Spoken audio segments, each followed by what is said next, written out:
Chapter 101. Genius Remembers Love in 1 Second/Little? We provide you with wonderful novels to read. Because she was too frightened, the female colleague in the pink and purple evening dress instinctively pushed the body away and screamed again. The red dress rolled on the ground a few times. A lot of hair on the head fell off because of this. It looked at the night sky above the bright lights of dozens of floors. It was indeed a rotten body. The guests at the door, the other hostess, and the waiters at the 2 doors were all pale with fright at this moment. The ladies followed the female colleague to the end and screamed as well. As if he didn't hear the screams of the people around him, Guiyushua signed his name on the register and quickly walked to the body in the red evening dress and squatted down. One, why are you so careless? Did you fall? Guiyushua showed a painful expression. It's okay, just a light touch. Listening to his girlfriend's soft words, Guiyushua smiled again. Then let's go in, let them see your most beautiful self. The female colleague on the ground didn't dare to make a sound. She subconsciously covered her mouth. She watched Guiyushua talking to the body and then holding it up again with a happy smile on his face. It was as if a nightmare was playing out. At this time, Guiyushua lowered his head, looking at the body in his arms. He said something while walking to the entrance of the banquet hall. It was just a few steps, but for those who were frightened it was extremely long. They instinctively leaned on the ladder, curling up into a ball. Quick, someone come here, call the police. Call the police. If an obviously mentally unstable person appeared in front of you with a corpse in his arms, what would be your first reaction? Fear? Worry? Afraid that this madman would suddenly go crazy and do something even more horrible? But in short, you wouldn't bravely stop him. This guy was still talking to himself. One, look, they are all looking at you. The lighting here is the best match with this necklace. Ah, that person is also wearing the same red dress as you, but not as beautiful as you. Let's go and say hello to the chairman. The chairman of the company saw a person walking towards him with a body in his arms. He was so scared that his face changed dramatically and he stepped back step by step. Quick, someone stop this guy. You go. Where are the security guards? Where are the security guards of the hotel? But that body. I won't touch it, call the police. Call the police, so. The elites and rich ladies who were dressed in expensive gowns were naturally unwilling to come into contact with such filthy, dirty, and horrifying things. Not to mention a madman who could go crazy at any time. A madman who came in with a corpse? It's so strange. One, don't you think they are strange? I know, they don't dare to come close to you. It's because you're too beautiful that they feel ashamed of their own inferiority. That must be it. Don't say it, it's so embarrassing. Hearing his girlfriend's voice, Guiyushua gave up the idea of greeting others. Instead, he carried his girlfriend to a chair and sat her down. One, your hair is messy, let me tidy it up for you. Guiyushua smiled. He reached out his hand and gently combed the fluffy, dry, and yellow hair with his fingertip. He tried again and again, only to find that his fingers had messed up a mass of black stuff. Your hair is dirty, let me tidy it up for you. Guiyushua smiled and gently pressed his hands on his girlfriend's head, and then he started to move it. The yellow and withered hair fell off easily. Guiyushua moved it again and again until all the strands of hair fell off. It's done. You are so beautiful. He seemed to be unable to control himself and kissed his girlfriend's forehead softly. Vomit?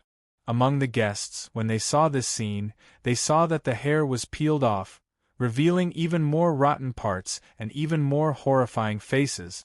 When they saw the way this man kissed the corpse, they couldn't bear the effects of the alcohol they had ingested, and immediately vomited. It seems that someone is drunk, it's really bad. Guiyushua looked at the vomiting person and revealed a slight smile. He then said, One, are you hungry? As he spoke, He picked up a knife and fork from the dining table and picked up a piece of sirloin steak that was placed further away. He began to cut it and fed it to his girlfriend, one small piece at a time. "Let me help you." Guiyushua gently opened his girlfriend's chin and carefully fed the steak into it. "Is it delicious?" "I can't stand it, a woman at this time screamed in horror. Seeing the white worm coming out of the corpse's mouth, she hurriedly ran towards the exit of the banquet hall. Then the second, the third, a group of people, followed by a group of people. In the end, all the people in the banquet hall, including the invited band members and the walking waiters, crazily rushed out of the banquet hall. No one dared to come forward. The hotel's security captain came over and immediately ordered people to close the door of the banquet hall, cursing. Fortunately, there were no casualties and uncontrollable scenes. "I don't care about this matter. No one can break out with the door closed. Wait for the police. Get out of the way." Suddenly, a steady voice sounded from the crowd. It was a young man of about 27 or 28 years old. At this time, he pushed through the crowd with an expression on his face, which made the few security guards in front of the door stunned. The man had already opened the door and walked in himself. "Who is this guy?" "The police." A few courageous security guards, but not bold enough to provoke this lunatic who was still doing horrible things while holding a corpse, stuck their heads out at this moment and looked in through the crack in the door. The man, however, walked up to Guiyushua and his girlfriend without saying a word. "It's you." Guiyushua was stunned and suddenly like igniting a barrel of explosives. He angrily said in a low voice, "Why did you follow me? Don't you want to give up? When one only loves me. Go away." He stretched out his hands to protect his girlfriend. The man frowned and took a deep breath. "I don't know what you're talking about. I've been looking for my missing sister. You said she ran away from home, but I didn't believe it. Now that I've found her, I finally know why she's been missing for months." Silence suddenly broke out. The man furiously grabbed Guiyushua's collar with both hands and pulled him in front of him, roaring loudly, "You bastard! You actually killed my sister! How dare you!"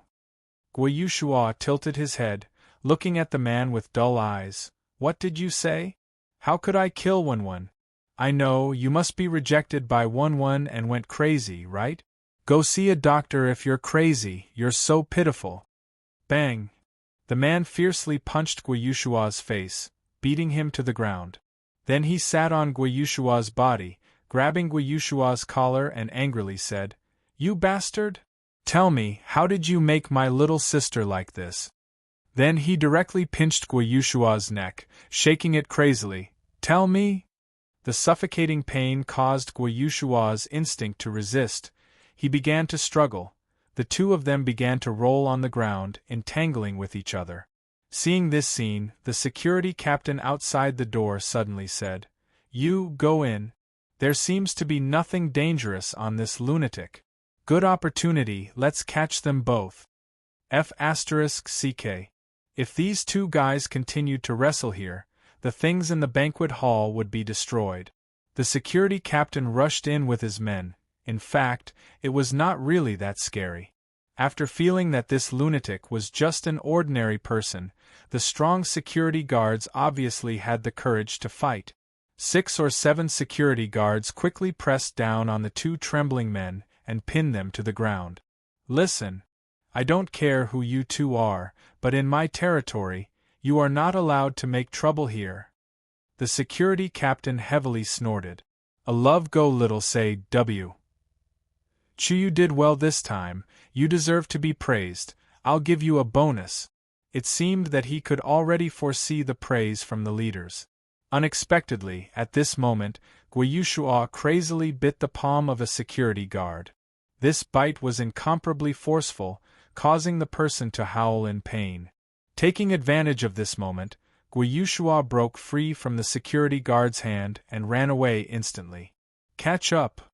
The security guard suddenly roared, but at this time, Guiyushua crazily picked up everything he could and threw it at the security guards who caught up with him. "Don't come over! Don't come over! You all want to snatch one from me, right? Don't come over. He suddenly grabbed the decorative scented candlesticks on the table and threw them out with all his strength. There were 12 small and delicate candlesticks neatly placed.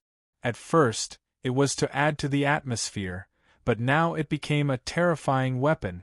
When the small candlesticks didn't hit anyone but fell on the ground, this place was covered with soft carpet for the sake of luxury, but suddenly a flame burst out. Come on! Come on! Small candlesticks started to be thrown out one after another, and the flames were everywhere. In the blink of an eye, it had formed a big fire. The fire began to burn the nearest tablecloth and spread to the gauze curtains on the 4 windows. It was like a sea of fire. Ha ha ha ha ha! Come on! Come on! Crazy, crazy. The security guards saw that the fire was out of control, so how could they care about catching people? At this time, the most important thing was to escape. F***ck, where are the smoke detectors? Sure enough, they were just made to cope with the fire prevention project, right? The security captain didn't have time to curse how many fake and real people were involved in the construction of this luxurious hotel. He also ran out of the banquet hall full of smoke and heat. While the fire was here, those who didn't know the truth but weren't here to watch naturally didn't want to watch. They all rushed to the open-air parking lot in the distance. There's no one here, those annoying guys, those guys who wanted to take you away, they've all left. 1-1. Guiyushua smirked and put down the scented candlestick in his hand. He threw it on the ground and a flame rose up. He walked to the place where his girlfriend sat, murmuring to himself, 1-1. 1-1. Ah. 1-1. When he walked in, when he arrived at the side of his girlfriend, this place was already raging with flames. That bright red evening gown was completely immersed in the raging flames. The heat of the fire made Guiyushua instinctively not dare to get close, but in front of him, his girlfriend kept screaming in the fire. As if saying, "Save me, save me, save me!" Guiyushua rushed into the fire recklessly, fiercely hugging his girlfriend, who was burning in the fire. The fire also spread to his body. He crazily hugged his girlfriend and rolled on the ground, ignoring the burns on his body. Finally, the fire was put out. It's okay, Guiyushua's body was covered with burn marks, and his skin was red. At this moment, he held his girlfriend's face in his arms. But in front of him, the face in his hands was suddenly separated from the body. The corpse that had been burned for a long time and had been decayed for a long time finally couldn't bear the violent collision, and her head was separated from her body. 1-1. 1-1. Why? Ah. Ah. Ah. Ah. I won't let you die. I won't let you die. I won't. Guiyushua opened his eyes wide, talking to himself. Suddenly he crazily shouted, "Come out! Come out! Come out! Don't you have any wish? Come out! Come out!" Then, "Customer, what do you want this time?" The fire was burning, but there was still a small place that couldn't spread. In the open space in the sea of fire, Guiyushua knelt on the ground, holding his girlfriend's head in pain, and looked at the boss of the club with blurred eyes. He didn't want to guess whether it was an angel's smile or a devil's grin under the clown mask. 1-1. I want her. She's already in your arms, so we don't need to fulfill this wish. No. I want her to come back to life, come back to life. Guiyushua crazily said. You can make such a wish. Luoqiu shook his head. However, for you, there's no way to pay for this wish. Why? No matter what it is. No matter what it is. You can take all my lifespan. My internal organs, all my internal organs. Anything. You can take all of them. I'm afraid it's not enough even with your soul. Guiyushua crazily roared. Why? Why did you agree so easily before? Why did you only pay a small price before? Customer, you should understand it better than me. Luoqiu indifferently said. For a person who has been dead for a long time but still lives in your imagination, changing the thought of this imaginary person is just changing your own thought, isn't it? Of course, what you've paid is enough for you to keep this imagination forever. After a pause, Luocha lightly said, "But if you receive too much stimulation, this imagination can't be maintained. After all, it's just a small price." "Nonsense. How could one die?" "Nonsense. You're lying to me. You're lying to me." "We don't lie to you," Luocha said softly. "She's your girlfriend. I think you know better than me whether you've opened your eyes and looked at her properly." "Did he ever open his eyes? I haven't liked to eat braised eggplant for a long time." "Yushua, I'm sorry. Actually, it's not my own decision. The company's performance this year is not very good." "Well, I believe with your talent you'll be able to make a big impact in other places." "Mr. Gora, I'm sorry, you don't seem to meet the requirements of our company. But if there are other positions, we'll consider informing you at once." "It's okay. You're the best. You'll find a better job. And don't we still have savings?" "Ordinary clerk, on the 4th day of every month, 2,500 a month. If you're willing, you can start work tomorrow." "Well, I'll continue to work hard tomorrow. My Guayushua is the best. I have some money here, take it first." "Didn't you say you're not looking for a job, but for a business?" "Starting capital is also needed, although it's not much." "Damn. I helped you as a friend, but you lied to me?" "Did you just run away? You're just stupid. Besides, you volunteered to be the legal representative. I didn't force you. But next time, remember to study this society well, top student." "Where did you get so much money?" "Me, recently I traded stocks with my colleagues and earned some money." "Take it to pay off your debts first." "You went out again? Didn't you just come back from work?" Tonight I was invited to dinner, so I couldn't refuse." "What's this? I've never seen you wear these clothes and these cosmetics. Why are you hiding them? Tell me."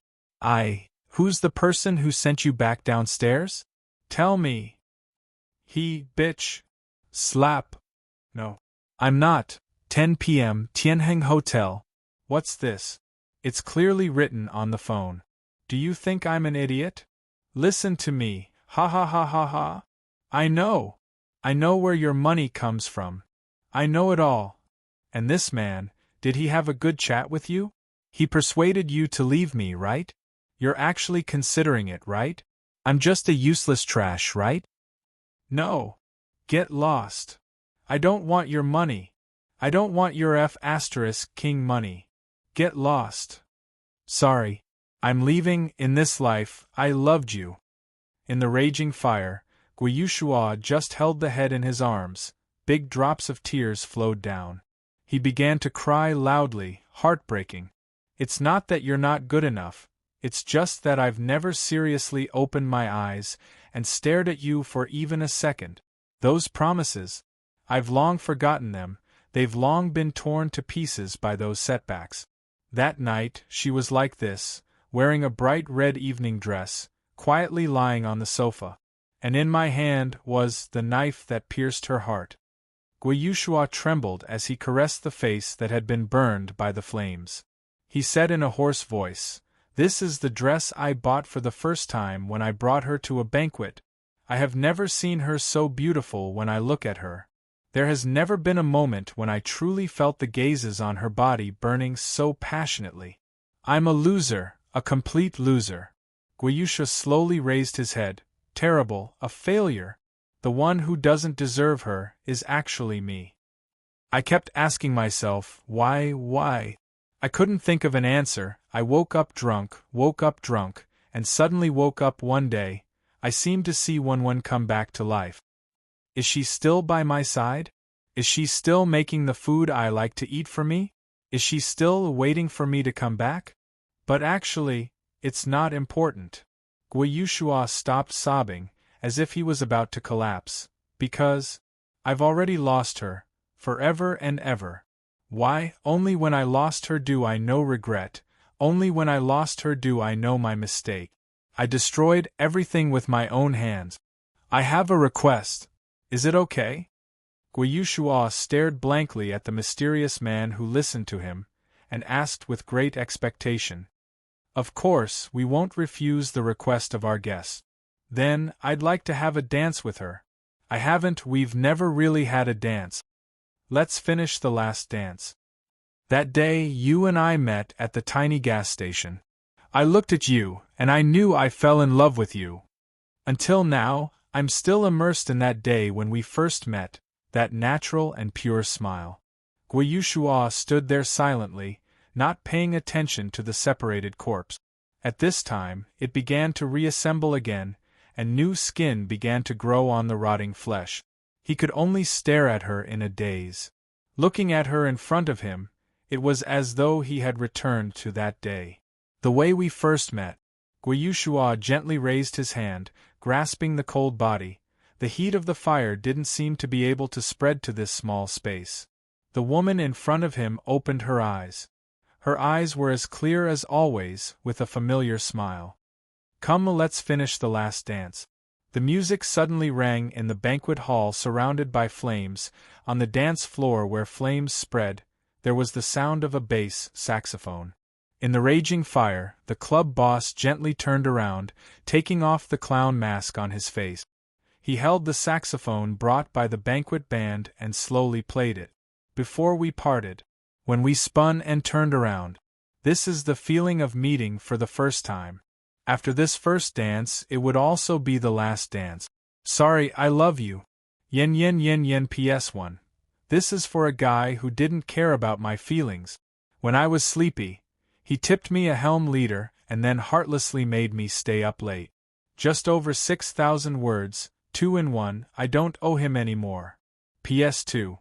Since it's new, ask for recommendation tickets, tips and so on equals PS3. Good night, everyone. Chapter 102.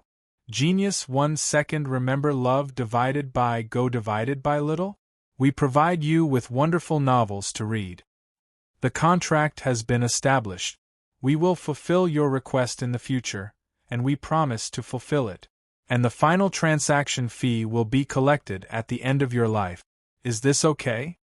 It's enough. I can do it. I can compensate. After the firefighters' rescue, the fire in the banquet hall was finally put out.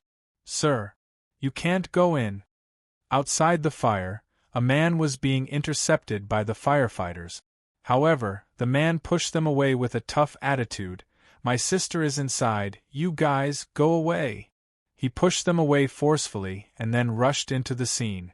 The place was filled with the pungent smell of burned plastic, and the surroundings were mixed with ashes and water. The man ignored this and ran to the location according to his memory. The firefighters who had just put out the fire couldn't stop him in time. Not long after, the man who had barged in suddenly stopped in his tracks. He saw Guiyushua and his sister. He saw him holding his sister and sitting quietly on the ground. He lowered his head as if he was staring. Their surroundings were clean and quiet. The fire didn't seem to have the heart to spread, leaving the two of them hugging each other like this. The man was startled and subconsciously walked closer. Step by step, he finally came in front of the two of them. He lowered his head and looked at his sister in Guiyushua's arms. Inconceivably, he saw a rotten corpse not long ago. Even if a relative saw it, he would feel horrified and scared. Love go little say Chu, but at this moment she was so beautiful. Just like when she was alive, just like when she was sleeping. Her hands were placed on her chest, and her eyes were closed, but there was a smile on her face. You, the man said with difficulty. Guiyushua's shoulders suddenly moved slightly, and he slowly raised his head. Can you wait a little longer? I know the police are outside. Wait a moment, I will turn myself in. But, can you wait a little longer? I just want to see her again. Your eyes. The man subconsciously took 2 steps back. It was empty and pitch black, as if it had never existed in the first place. The Guiyushua in front of him had no eyes. What I can see, I'll always be able to see. Guiyushua smiled and said softly, I'm afraid I'll forget it, so I made it the last thing I can see, the thing that will forever be imprinted in my mind. The man. Wenwen's brother looked at his sister, who was smiling peacefully. He did not know the meaning behind this smile. But if it was because she was still lying in Guiyushua's arms in the end, and felt the man's shame and guilt, then he was more willing to think this way as her brother. Wenwen's brother took a deep breath and closed his eyes, watching in silence. Not long after, the police came in. Guiyushua didn't resist at all. He bluntly confessed that he had killed his girlfriend because he wanted to escape from reality and couldn't bear the pressure of setback. However, the prisoner who surrendered did not mention anything about why the corpse was preserved so well and how to determine the time of death. After 2 days of hard work, he still had to collect the corpse from the police station. Wenwen's brother was tired for a long time, but then he received a call from an unknown number. Excuse me, is this Mr. Wang Guoyang? I am. Who are you? Hello Mr. Wang. I would like to confirm that you are Miss Wang Jingwen's brother, a direct relative, right? Who are you? It's like this, we're from Peace Insurance Company. Miss Wang Jingwen had insured accident insurance for you, her father, and her mother. Because the amount is relatively large, we need to ask you and your parents to bring your identification and other documents. Wang Guoyang listened to the phone call in disbelief, and even more disbelief when he heard the amount of the insurance. That was a fortune that he could never earn in this life, or even the next life. However, inconceivable things kept happening one after another. Hey, Guoyang, let me tell you, when I went to the hospital this morning, the doctor said that your father's diabetes was cured. I don't know what I did these 2 days, but I feel much more energetic, and I can see things more clearly. My presbyopia is gone. Even the child who was born with asthma suddenly got rid of the torment of the disease. His wife was so happy that she cried and called to report the good news. Wang Guoyang sat there in a daze, still waiting for the document to be signed, but his mind was blank. Even if his sister had the awareness to buy insurance. But the insurance with such a huge amount of money would require a large amount of money. He did not think that his sister had the ability to buy such insurance. Today, what is going on? Wang Guoyang looked at the clock on the wall in a daze. He was sad and happy at the same time. Could it be that his dead sister was blessing her family in the underworld? It seemed that he could only think of this subconsciously. Serenade for strings in C major. In the messy apartment, this dance had been playing on loop. The record player had probably replayed it for a long time. How many days? Maybe even longer. It was still not burned, so one could imagine that the quality was really good, right? Thinking of the song he played with the saxophone not long ago, he simply could not beat Old Chai's Serenade for Strings in C major. Boss Luo slightly mocked himself. But he had not touched the saxophone for a long time, and he could still barely finish it. That was barely enough, right? At that time, he was just following his heart, but now he felt a little ashamed. Fortunately, he did not have to show it in front of others. Luochio's eyes fell on the surroundings of the apartment. Whether it was the walls, the floor, or the sofa, they were all messily painted with paint. But there was a burst of foul smell coming from the kitchen. A few or more than 10 portions of roasted braised eggplants formed a smell that was really hard to get close to. Boss Luo decided not to go in. Luochio looked at the city from the floor-to-ceiling glass window. He knew that Guiyushua had also looked at the city from here. Maybe his girlfriend also looked at the city from here. At that time, he and she were still young, and they should still see each other in their eyes. They also had the dream of working hard in this big city. He should have said that he worked hard to build a home here, and she should have looked forward to it with yearning. At that time, what he and she saw was probably the most beautiful thing in their lives. But now, she could no longer see it, and he could never see it from afar. What he could still see was his girlfriend's smile in the last dance in his memory. Luocio held a small bottle in his hand, which contained a pair of eyeballs. This was the price of the last dance. Silently letting this pair of eyes look at the city outside the window, Luocio finally slowly covered the small bottle with a piece of black gauze. He turned off the record player, and the place suddenly became quiet. But there were still thousands of bright lights outside the window. This city was still bustling. Yen yen yen yen PS1. If you feel that it is difficult to survive in the big city, go back to the city you are familiar with. There is nothing wrong with having a home there. PS2. Shamelessly ask for tickets and tips equals. Chapter 103. Genius 1 second. Remember love divided by small? We provide you with wonderful novels to read. Romania. The Sunset and the Sea of Flowers. The castle was still quiet, perhaps even quieter than before. Osmond had completed the procedures of this country and inherited the castle and everything of this family. He was a super lucky guy in the eyes of the outside world. The fact that almost all the Sosescu family members, especially the younger generation, were dead seemed to have become a buried secret. There was no police coming, no investigation by busybodies. Everything was like a script that had been written. He acted as the protagonist of this script, inherited the whole Sosescu family, and then became a puppet named Black Order. Indeed, he was a puppet. Although he had a lot of freedom in life, he could only enjoy this freedom by serving this mysterious order continuously. Inherit the Sosescu family? Osmond knew that he was just a tool used by Black Order to control the huge wealth of this family. Looking at the place in the middle of the maze of the atrium and the sea of flowers from the balcony of the east wing of the castle, the ancient well where everything happened, Osmond couldn't help but frown. This was no longer the original ancient well. During this period, under the command of Lamias, it had become a huge box made of a large number of steel plates. He didn't know what his sister, the fraternal twin sister, was doing in the secret room under the ancient well every day. Only, the devil's whisper in the strange sarcophagus gradually became clearer in his ears day by day. Mr. Osmond, today's document. Love go little say, W. Chu. The person who knocked on the door was a tall Indian woman with light yellow skin. Somam, a woman who represented the Black Order, or was appointed to assist him to deal with the business of the Sosescu family.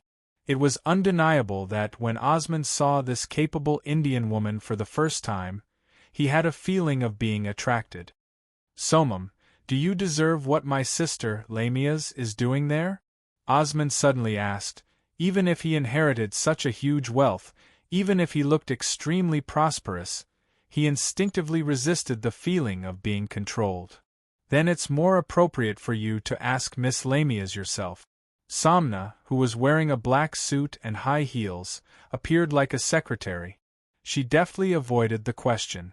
If he had asked her, if she would have told him, he wouldn't have asked her here. Osmond muttered to himself. To be honest, he didn't want to be alone with the woman who was dressed like a nun, but seemed to have a violent and bloody beast hidden in her body. Even though the woman had made it clear that she had only come into this world a few minutes before him. Give me the document. It's just a signature anyway. Bang, bang, bang. The stone coffin was shaking non-stop, and the sound was coming from the stone coffin. It was as if the thing inside would break out of the coffin at any moment. At this moment, there were a total of 7 black-clothed priests surrounding the stone coffin. They held silver crosses in their hands as they continuously chanted. Judging from the situation, we will need to send at least twice as many people to suppress the impaling duke's left hand. Nun Miss Lamias, who had a solemn expression, was now using a satellite phone to communicate with the management of the religious order in a faraway place. On the other side of the phone, a man's voice was steady and slow. Isn't it said that the Sosescu family would complete the seal smoothly on the night of the succession change? Perhaps there are some things that Jonathan didn't disclose that year. Lamias frowned and said, What I know is only the situation that he once told my mother. When the successor is confirmed in the secret chamber, the seal will continue. I even let Osmond participate in the end. In any case, we can't let the impaling Duke's left hand break the seal so easily for the time being. I don't believe that our current technology can't match the ancient seal from hundreds of years ago.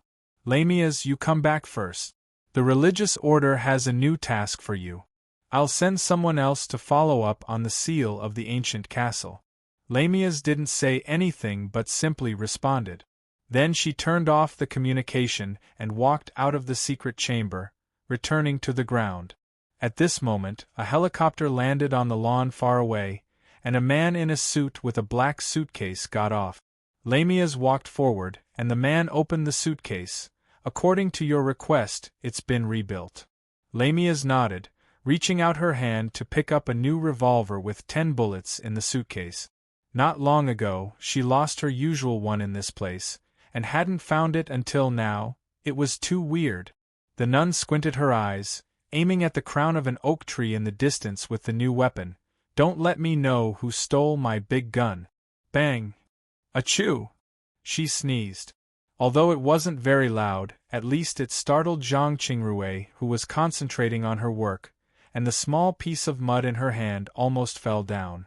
She couldn't help but look at Luochio, who was sitting on the other side of the workbench, and found that he was also rubbing his nose lightly. Did you catch a cold? Luochio shook his head. As the leader of the club, if he could get sick now, it would be too low for him. It should be the mud. The brush kept sweeping the mud attached to the bones, and it was easy for the mud to become knotty and hit the nose. Zhang Qingrui nodded, lowering her head to sweep the mud in her hand. Because the skeleton had a long history, it was extremely fragile. Every piece needed to be handled carefully so that it would not be damaged. The two students, who were jokingly said to have chosen this course because they were under the influence of witchcraft, were also novices, so they worked very slowly. After several days, they only made about half of the progress, but now they could see what these bones were before they were broken. These should be female bones. Zhang Qingrui, who was sweeping the bones, didn't raise her head, but suddenly said, "Judging from the structure of the pelvic bone, it should be." Luochio also answered. Zhang Qingrui suddenly stopped, raising her head to look at Luochio again, and asked curiously, "Luochio, aren't you curious? Where did Professor Qin Fang dig out this skeleton? Normally, if such a thing was unearthed, it would be built on the spot, and then excavated carefully. But this thing, was directly packed back? So, aren't you curious?" Zhang Qingrui looked at Luochio in astonishment. This is obviously not the skeleton of a primitive person. Paleontology is more about exploring the evolutionary process of living things, right? If this is only a skeleton of an ancient person, there's no reason for Professor to carry it back from thousands of miles away. Luochio thought that there was something strange about this skeleton. But he didn't intend to discuss or study this issue with Zhang Qingrui. But at this moment, Ms. Zhang on the opposite side of the workbench suddenly stood up. She was expressionless, and her eyes were absent-minded. Without saying a word, she walked towards the door with her hands clasped around her waist. She walked with delicate steps, like a willow swaying in the wind, as if she was another person. Yen yen yen yen PS1. I didn't see the helmsman of Momo last night, so this chapter is added for Momo 1/2. PS2. Don't forget to vote. Eagles. Chapter 104. A genius remembers love in 1 second/small? We provide you with wonderful novels to read. Professor Qin Fang drove out early in the morning, saying that he was going back to the university to get something. In fact, only Luochio and Zhang Qingrui were left in this old villa. Since they were both registered students, the professor did not seem to be worried that the two students would do anything suspicious. Besides, it would only take a few hours for them to return. Seeing Zhang Qingrui's strange behavior, Luochio thoughtfully glanced at the cleaned bones on the workbench. After the first day of contact, the strange feeling disappeared the next day. In the next few days, he could no longer feel those words that were like songs, poems, and sentences released from the bones. Zhang Qingrui opened the door and walked out. After a glance, Luoqiu remained silent and followed from behind. He tried to call Zhang Qingrui's name from behind, but she didn't seem to hear him. She just walked step by step carefully. If she changed into a set of Han Chinese clothing, wouldn't she look like a young lady from an ancient family? Zhang Qingrui finally stopped in front of a door at the bottom of the stairs. She stood silently in front of the door, but did not enter. She just stood there strangely. After a while, Luoqiu frowned. He walked past Zhang Qingrui and looked at her face. She was staring behind the door. Luoqiu, who already had some guesses in his mind, glanced at the position of the door, under the stairs. This place seemed to be a storage room built using the space under the stairs. But he still walked forward, put his hand on the door handle, and slightly twisted it. It's locked. Luoqiu didn't let go. The club boss frowned. A slight twisting sound came from the door lock. When he tried again, the door lock was opened. Luoqiu then opened the door. After opening the door, she was stunned for a moment. It was not a place for the other party's miscellaneous items as he had imagined. In fact, he had not seen the space inside yet. This was because there was actually another door behind this one. Luoqiu subconsciously knocked on the door. It was a steel door. As for the lock, it was an electronic lock. Ordinary people wouldn't set up such a door and lock in their house. There was probably something valuable hidden inside, or something that they didn't want others to see.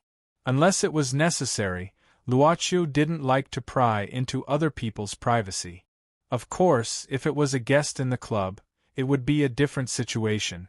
Knowing that there might be something behind the metal door that the professor did not want to expose, Luoqiu felt like he could stop here. He closed the first door again. At this moment, Zhang Qingrui was still staring at him. I don't know what you're trying to say. Luoqiu was silent for a while and suddenly said, but no matter what you want to say, since you are already dead, why are you still attached to the mortal world? Luoqiu recalled Lu Zigong, who was also a soul that had drifted in the world for hundreds of years. At this moment, there was obviously something similar on Zhang Qingrui. Without saying anything, Zhang Qingrui suddenly fell down, as if she had lost all her strength. But she just fell asleep.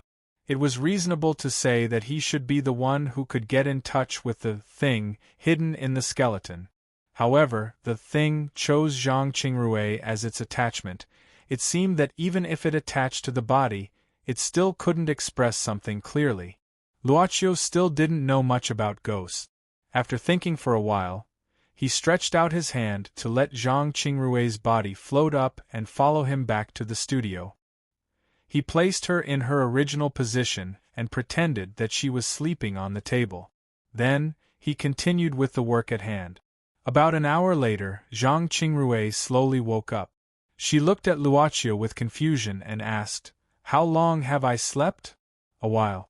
"Professor, you haven't come back yet." Luoqiu paused and suddenly asked, "Are you not feeling well?" Zhang Qingrui shook her head. "I'm a bit tired." "Okay." Luoqiu nodded. "Have a good rest." Zhang Qingrui didn't care much about Luoqiu's casual conversation since she had been used to it. Then they just talked with each other occasionally to make up for the boredom of the work. Professor Qin Fang called back, saying that he would have dinner with a friend and asked Luoqiu and Zhang Qingrui to lock the door and leave. "Let me give you a ride." Zhang Qingrui looked at Luoqiu out of politeness when she took the car. However, Boss Luo, who had the ability that was more convenient than any other transportation in this city, was reluctant to do so. At this time, the traffic jam would make him refuse to make friends on the road. No need. Right at this moment, a white car drove in from the entrance of the villa. That was Qin Shu. She got off the car, looking a bit absent-minded, as if she didn't see Luoqiu and Zhang Qingrui beside her. She seemed to be thinking about something or being absent-minded. Anyway, she didn't look back after entering the villa. What a strange person. Zhang Qingrui frowned, murmuring. Although she felt that Qin Shuyu was the kind of person with stories, she didn't want to make friends with her proactively. When Zhang Qingrui came back to her senses, Luoqiu had already walked far away. He was really a free and easy person. Zhang Qingrui smiled subconsciously. She didn't hate this only classmate of hers. On the contrary, she felt more at ease during the short time they spent in class. It was reasonable to say that this was actually a person who was as dull as a block of wood. However, the time spent together always flew by. She didn't think that she understood this young man, nor did she think that he understood her. They were just friends of gentlemen, simple and indifferent. Perhaps, in her heart, subconsciously, she was looking forward to this kind of carefree and unperturbed person. There was a place for her father to work in the villa, and also a place for her to paint in her spare time. Had she come back? When Qin Chuyu came back to her senses, she was already in the studio at home. She frowned. She had been in a state of restlessness and absent-mindedness for the past 2 days. Time passed unknowingly. The cause of all this seemed to be the painting that a guest gave her to frame a few days ago. That gentleman hadn't come for several days. Qin Chuyu could only wait silently because she didn't have a way to contact him.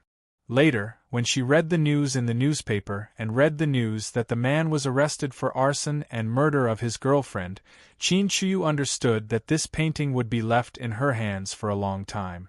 She walked to the framed painting, lifting the cloth covering it and immersing herself in the content of the painting again. What was this? What appeared on the paper was a woman in a red evening dress. It was a very good composition, no matter how one looked at it. Only the face of the woman in the painting. He had no eyes and no nose. If one had to describe him, he was probably a person without a face. However, it was not as if there was nothing drawn on his face. There were various pigments, which seemed to be intentional or random, forming this chaotic face without any rules. Qin Chuyu had never seen such a strange way of painting. She gazed at the strange face of the woman in the painting, feeling the contradictory, unconventional and even untraceable thoughts of the painter. What kind of chaotic and self-contradictory thoughts would that be? It seemed that a vortex was born in front of her eyes. Her heart suddenly beat fast, and her body stepped back subconsciously. Fine sweat beads oozed out from her forehead, and a wisp of blood overflowed from her lips unconsciously. When she gazed at this painting again, Qin Chuyu's eyes appeared to be unusually complicated. At this moment she recalled many things, muttering to herself, "I actually lost my mind because of this painting. What kind of lunatic could make this painting that could make people crazy?" She recalled that she used to be called Yusan Yang. Yen yen yen yen PS1. This is the second chapter, 2 halves, of yesterday's tipping. PS2. 10 o'clock or 11 o'clock, there's one more update. PS3. Continue to ask for all kinds of tickets. Chapter 105. Genius remembers love in 1 second divided by little? We provide you with wonderful novels to read. When he returned to the club in the evening, Yu Yi had already put on her usual maid costume.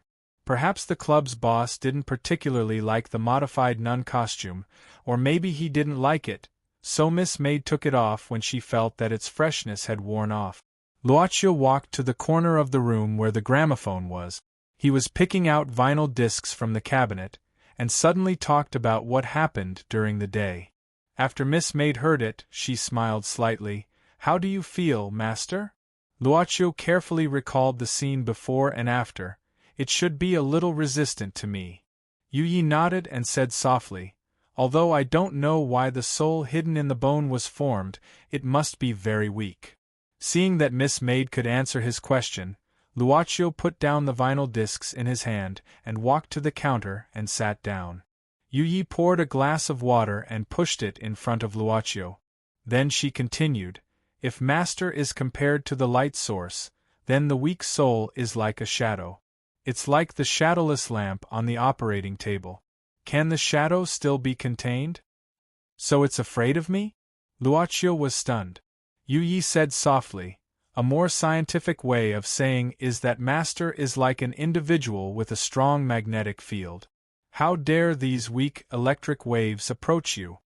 He had thought that there was some unspeakable secret or something like that. Who would have thought that in the end it would be such a simple answer? Luocio was stunned and played with the water in the glass. However, if that soul also chose to enter Miss Zhang's body, it seems that Miss Zhang herself should be the kind of person who is particularly easy to attract ghosts and spirit. Luocio thought for a while, something like psychic or yin-yang eyes. That should be the case in the East. Yu Yi nodded, or just a stronger sense of perception than ordinary people. Will Zhang Qingrui be affected? Luocio asked. If it can't last for long, it must be weak. Yu Yi said in an intellectual voice. After all, it takes a lot of energy to influence a living person's movements. But it seems that if it can't even communicate with Master normally, it's probably the kind of soul that can be annihilated at any moment. Therefore, I think that it won't be long before it will be strengthened by Miss Zhang's. Well, the East should be the Yang energy. It will be worn down by Yang Qi. Luocio didn't say anything. He knew he was weak, but he still attached himself to Zhang Qingrui's body without hesitation. It was trying to express something. Something important. Under the stairs, there was something hidden behind the steel door. Boss Luo was deep in thought as he sipped his water. A gust of black wind rushed into the club. It spun in front of Luocio and quickly revealed its true form. Onyx Soul, Tainzi Yo. Greetings to Master, yo yo yo. Rock and roll. Puff. It wasn't a close call, but Boss Luo, who choked, coughed a few times. Miss May didn't care about anything else, taking out a handkerchief to wipe the water around Master's mouth. Tainzi saw the appearance of the club's gang leader. His arm that was making the classic hip-hop gesture froze. Let's review this magical scene again.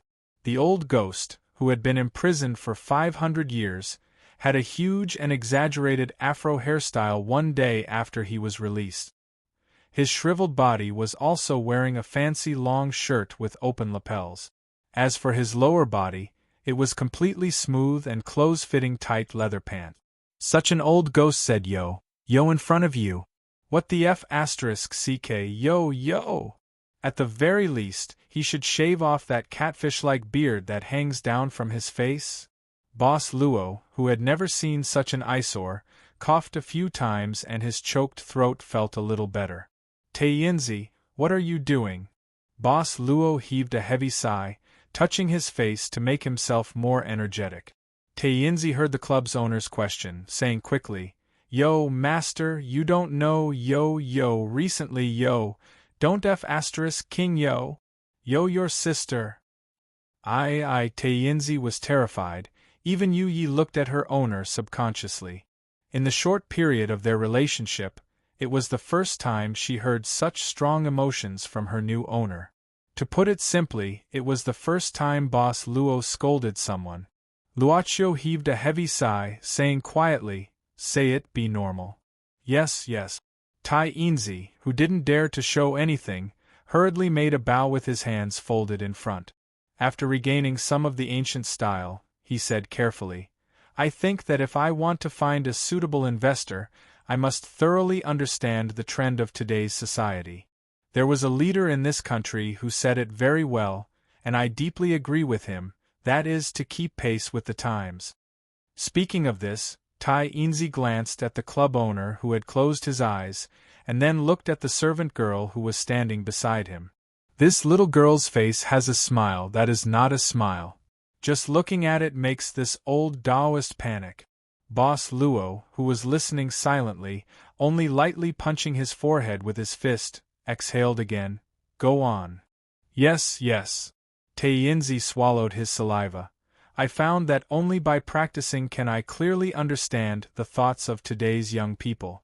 I saw on the internet that our great country has been seriously impacted by the culture of the Western barbarians, and is gradually forgetting the essence of Kelowna's culture. Seeing that the two club giants still didn't intend to speak, Tainzi braced himself and continued, If this goes on, what should we do? In modern times, there was an upright official who said something that was quite pleasing to my ears.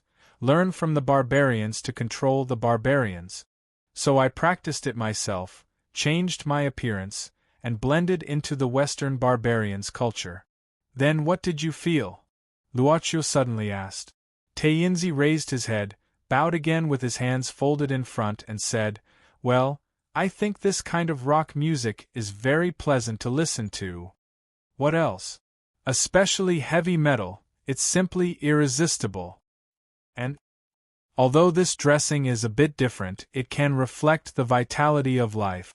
Taiyinzi turned around. "I think it's not bad. Can you first shave off the catfish whiskers on your face before you shake your butt, Master?" Seeing that Luocio didn't intend to respond, Taiyinzi anxiously called out, "Is there anything else? This is the customer that I found recently." Taiyinzi took a deep breath, and a flashing white card slowly began to appear between his hands. This was probably the most unexpected thing that Boss Luo felt all day. Unlike the customers who automatically came in, this customer who was found was a factor that needed to be considered, whether to give the black card, whether to lure them in, and so on. "I know." Luocio took the white card. "Go do your work." "Yes, master." Taiyinzi suddenly became much more energetic. This was a very good start. If the master decided to give out the black card, or if he didn't give it out but still planned to lure the new customer, then it would be his first business deal. A skyscraper rose from the ground. Blazing red. Defeat the little girl, become the club's black soul chief, and walk to the top. Wait, I don't mind if you want to wear clothes, but you have to shave off those catfish whiskers. Yes. Chapter 106. Genius remembers love in 1 second divided by small? We provide you with wonderful novels to read. But it had to be said that Taiyinzi was adapting to this era at a very fast speed, although there might be some mistakes in the adaptation. A Black Soul Envoy was probably the club's favorite. Luo Chichi seemed to have heard the laughter from the altar on the 3rd floor of the basement. He pressed one corner of the white card with his finger, while the other corner was against the counter. The 2 upright white cards slowly rotated in front of Luocio. Luocio chose to watch the content of the sugar daddy with Miss Maid this time.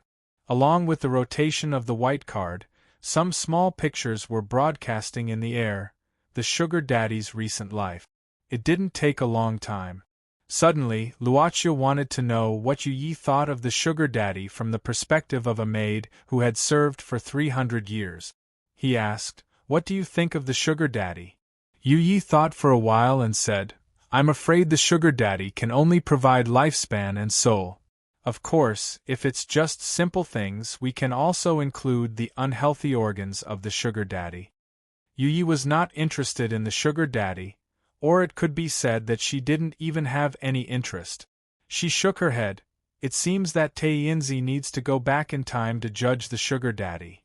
The new boss, who had gradually become familiar with the club's business, was silent for a while and suddenly asked, "Is this also the way to judge the sugar daddy before?" Yi said softly, "Yes, we wait for the customer who enters or the sugar daddy that Black Soul is looking for. The former sugar daddy will give out the black card when he thinks it's possible." Luocio asked again, "Have there been any mistakes in the process of the transaction?" For this unexpected question, the servant girl looked at her new master in puzzlement, but she also carefully pondered the meaning of this question. She replied cautiously, "We calculated the possibility that the customer has to pay, and in the end, it is basically consistent with the initial judgment." "Do you remember Jiangchu?" Luocio said softly. At that time, the white card brought by Black Soul number 9 determined that this soul was above average. But in the end, what we obtained was a soul that had already become of high quality. Yi nodded and said, "Yes, that is an unexpected change." "Why?" Yi was stunned for a moment before she thought about it carefully. "Because at the end of my life, I received something similar to redemption, self-forgiveness." Luocio added, "For example, Emo Xiaofei." Yi continued her train of thought. "If he can maintain the ideals in his heart throughout his life, he will definitely be a very good soul at the end of his life. Just as Master said, time can brew the mellowness of courage. At this point, Yu Yi bit her lip and said, Master thinks that even a mediocre soul can become resplendent. Luochu shook his head. I don't know, it's just that. He played with the white card in his hand, carefully considering his own thoughts. It's just that, no matter who it is, good or bad, I think they will have their own beauty. Just like a raw stone, we don't know if there is a beautiful jade inside if it is not broken. Furthermore, if there is, we don't know what kind of resplendent it can emit if it is not carved.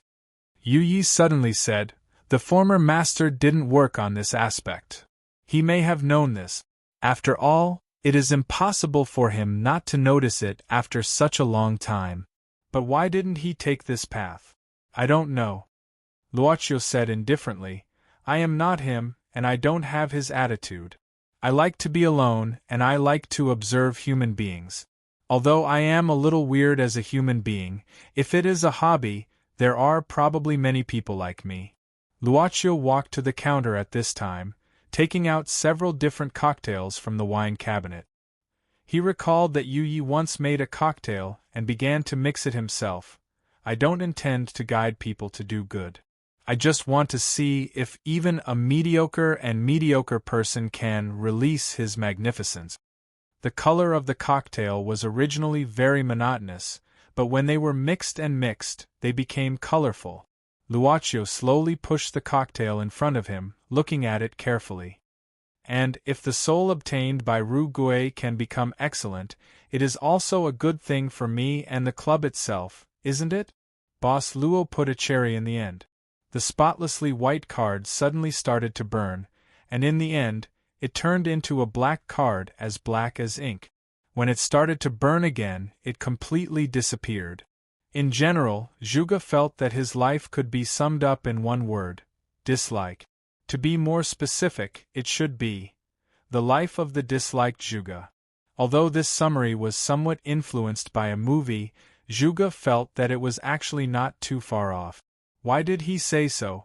He was not born smart, and his grades were not good. No matter how hard he tried, he still couldn't remember the knowledge in the textbook. His grades were always so stable as the cornerstone of the class. The accumulated fat over the years seemed to be impossible to remove. He was almost an insulator for women during his school days. There were also times when hormones were impulsive. I'm sorry, I like cute boys. I'm sorry, I like cute girl paper. I'm sorry, I'm a cute boy paper. Sports, no. Beach? No, I once drowned, I'm afraid. Drink together? I'm sorry, I don't drink. Big healthcare? Without an experienced driver to lead the way after work, he went home. In his phone's address book, there were only his parents' phone numbers and his boss' phone number. There were no extra phone numbers. He had no friends, no girlfriend, no high salary, lived in a cheap rental house, and was already considered a compliment for his looks. There were no activities to pass the time. Sometimes when he went home, he would stare blankly until late at night. In the middle of the night, he would hug a pillow and cry while watching Clannad. The next day, he would wake up in a hurry and often miss the bus, and then the whole day would seem to be terrible. Anyway, with Nanako, I won't feel lonely. Zhuge laughed foolishly. Don't misunderstand, this was Nanako, not Nanako, nor Raimai Nanako, but Nanako, a virtual character in a mobile game. Nanako is the best, super tall. Zhuge, who was busy interacting with the cute girl on his smartphone, sat down on the single bed that occupied half of the room. He didn't notice that his huge body was pressing down on a black card that appeared here without him knowing. Why was he despised? In short, it was disgusting to stay at home. Yen PS. Daily request equals. Chapter 107. Genius 1 second. Remember love/go/little? Shua Net provides you with wonderful novels to read. In the subway car, Zhuge looked at the empty seat next to him. On the left and right, there was a girl on each side. One was relatively ordinary, and the other should be called ugly? But he didn't sit on the empty seat. She watched as the ordinary-looking girl shifted her position and hugged her handbag tightly. Then, she watched as the other ugly girl tugged at her skirt and shifted her position. She looked like she wanted to make more space for him, but he better not sit down. Zhuge hesitated for a moment, but the empty seat was quickly taken by a young man. Zhuge was silent for a moment, and silently walked to the corner of the car. He sighed softly and subconsciously turned on his phone, Love and Live. This was a beautiful girls' mobile game equipped with the live 2D function. Zhuge spent half of his salary on this game almost every month. More functions were unlocked, items could be purchased to increase favorability, more attire, more scenes, but not more poses were unlocked. This was a mobile game that was purely for love. Moreover, Nanako was so pure and kind-hearted that she didn't know how to judge people by their appearance. She was even so considerate. He couldn't bear to blaspheme her. Putting on his headphones, Zhuge sent out the present he got this morning. Hanako said, "I'm so shy. Did Zhuge eat breakfast today?" Input method, yes. Nanako, what did you eat? According to the statistics, Zhuge's breakfast this week didn't seem to be very healthy. Pay attention to your diet. Input method, NN. Nanako, and do more exercise. Input method, NN. Just like this, Zhuge completely forgot about the time. In the gradually crowded car, the long-standing time unknowingly came to an end. When they arrived at the station, Zhuge hurriedly went out of the gate. But for some reason, as if he was pushed by someone, he directly fell to the ground. The phone in his hand suddenly fell out. The clumsy Zhuge at this time burst out with terrifying agility. Using the strength of his legs, he ignored the painful consequences and finally caught the phone. The people who were rushing to work didn't pay much attention. As for the one who paid attention at this time, he frowned. Taeyinzi frowned. Since Zhuge went out in the morning, he actually frowned because this guy, he really couldn't stand it anymore, so he secretly kicked him. But work still needed to be done. Taeyinzi at this time turned into a gray fog. Ordinary people couldn't see it, although it was gray. This gray fog easily wrapped around Zhuge's body. Not long after, Zhuge returned to the company. It was a very simple snack company. As for his position in this company, clerk. Writing clerk to do odd jobs. Zhuge, help me print this document. Zhuge, please help me order 5 lunches, we are in a meeting. Zhuge, I sent some samples, you go and bring them back. Basically, there was no room for promotion in this kind of job, right? Zhuge, who came back with a box of snack samples, wiped the sweat on his forehead. It's already so late? Zhuge subconsciously looked at the wall clock on the wall. It was almost 1 o'clock, there were only a few people in the office. Oh no. I have to give Nanako lunch. Phone, where's my phone? Zhuge was stunned. That was something that basically never left his body, but now it was not in his pocket. He couldn't help but feel a little anxious, and hurriedly went back to his seat to look for it. No, no, no. Where is it? Suddenly, a familiar voice rang in Zhuge's ears. Because of the lunch break, the office was relatively quiet, so he immediately heard it. Zhuge, I like you the most. No, Zhuge is the most handsome person. Zhuge, you are so awesome. It seemed that the volume was deliberately turned up to the maximum. Not only could Zhuge hear it, but also a few of the colleagues who were resting or eating in the office could hear it. Nanako's voice. Zhuge's heart suddenly panicked, and subconsciously looked at the source of the voice, a colleague. To be precise, it was a salesperson who was good at business and was valued by his superior. He was playing with his phone, and at the same time, he was laughing. Although it was not very loud to Zhuge, the laughter was extremely harsh. It was 10 times harsher than the horn at the intersection blocked by the traffic lights. Give it back to me. Zhuge had no time to think about how the other party knew his password. Now, he just wanted to take back his things. Don't be so stingy, I just borrowed it for fun. The colleague laughed carelessly. I usually see you holding a treasure, I am curious. Give it back to me. Zhuge was rarely angry, or it should be said that ever since his colleagues got used to this clerk, they had never seen him angry. But at this moment, he was furious. Love go little say, W. Chu, the male colleague, who had a good performance, was stunned. The people in the office hadn't all left yet. Now that he was yelled at by Zhuge in front of people, he felt a little embarrassed, so he shrugged and said, Okay, I'll give it back to you. It's just a game. You really treat it as your girlfriend. I don't want to criticize you, Zhuge, but you are an adult, right? Can you not be so childish? A character in a lousy game is acting coquettishly to you, and you actually laugh like that. Anyway, the characters in this game are all the same, right? Your girlfriend is also in someone else's hands right now, isn't she? Haha, so disgusting. There was some low laughter. Zhuge listened anxiously. It was the laughter of other colleagues. Let me help you back to this realistic society. The male colleague with good performance looked at Zhuge's appearance at this time, smiled, swiped his finger and instantly deleted the app. He didn't hesitate even when the option of delete user data was shown. Zhuge was stunned, looking at the phone interface that was casually put on the table by the colleague. The familiar icon had disappeared. The male colleague with good performance patted Zhuge's shoulder at this moment. Welcome back to the adult world. Don't play this disgusting game anymore. If you want a girlfriend, say it, and I will introduce her to you. What do you know, huh? You don't know anything at all. You don't know anything at all. Zhuge raised his head abruptly and grabbed the collar of the other party with both hands. He roared, You! Go to hell! Zhuge fiercely raised his fist. Unexpectedly, before he hit the opponent, he was indeed stepped on by the opponent and pushed fiercely, so he fell back to the ground.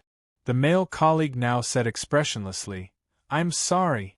I shouldn't have deleted your app. I'm really sorry. I'm really sorry. Zhuge, can you forgive me? How much money did you spend on this game? I'll compensate you well. I'm really sorry, I didn't know this game was so important to you, and I didn't know you really took a virtual character in the game as your girlfriend. You're too much. Is it good to make fun of people like this? Zhuge grabbed his phone without saying a word, lowered his head, and rushed out of the office. At the same time, the other man kicked his feet, and the pulley on the chair sent him to the side of the male colleague, who had a good performance. The male colleague with good performance gave a start, shrugging. I didn't want to do this, I don't know why I couldn't help it, it's strange. But, if you can't stand it, then you deserve it. What's this called again? Glass heart? Ha ha ha, your reason is awesome. Hiding in the back staircase of the company, Zhuge kept poking at his phone screen. Damn it! Why didn't I connect to the account in the beginning? Nanako, it was as if he suddenly lost his mental support. Zhuge squatted on the stairs, lowering his head, looking at his phone screen in a daze. That person. It's that guy, that despicable guy. It's all his fault. It's all his fault. It was like a voice in his heart. Why did you laugh at me? I didn't offend anyone. I've always been obedient. Why did you laugh at me? Make fun of me? Why? Who did I get in the way? Why did you also make my Nanako? Zhuge hugged his head, and many voices kept emerging in his heart. Many thoughts that were filled with hatred kept surging out, and in the end, they were like countless threads intertwining with each other. All of his thoughts were twisted into one. Was this world not good enough? Is it unable to accommodate me? Do you want to change it? To change this unfair world, to change these, to punish those who laugh at you? I. The strange black card was slowly born in the flame. Zhuge's eyes lost focus, and the old voice seemed to be beside his ears. Make a wish, as long as you make a wish, money, power, status, women, everything, I.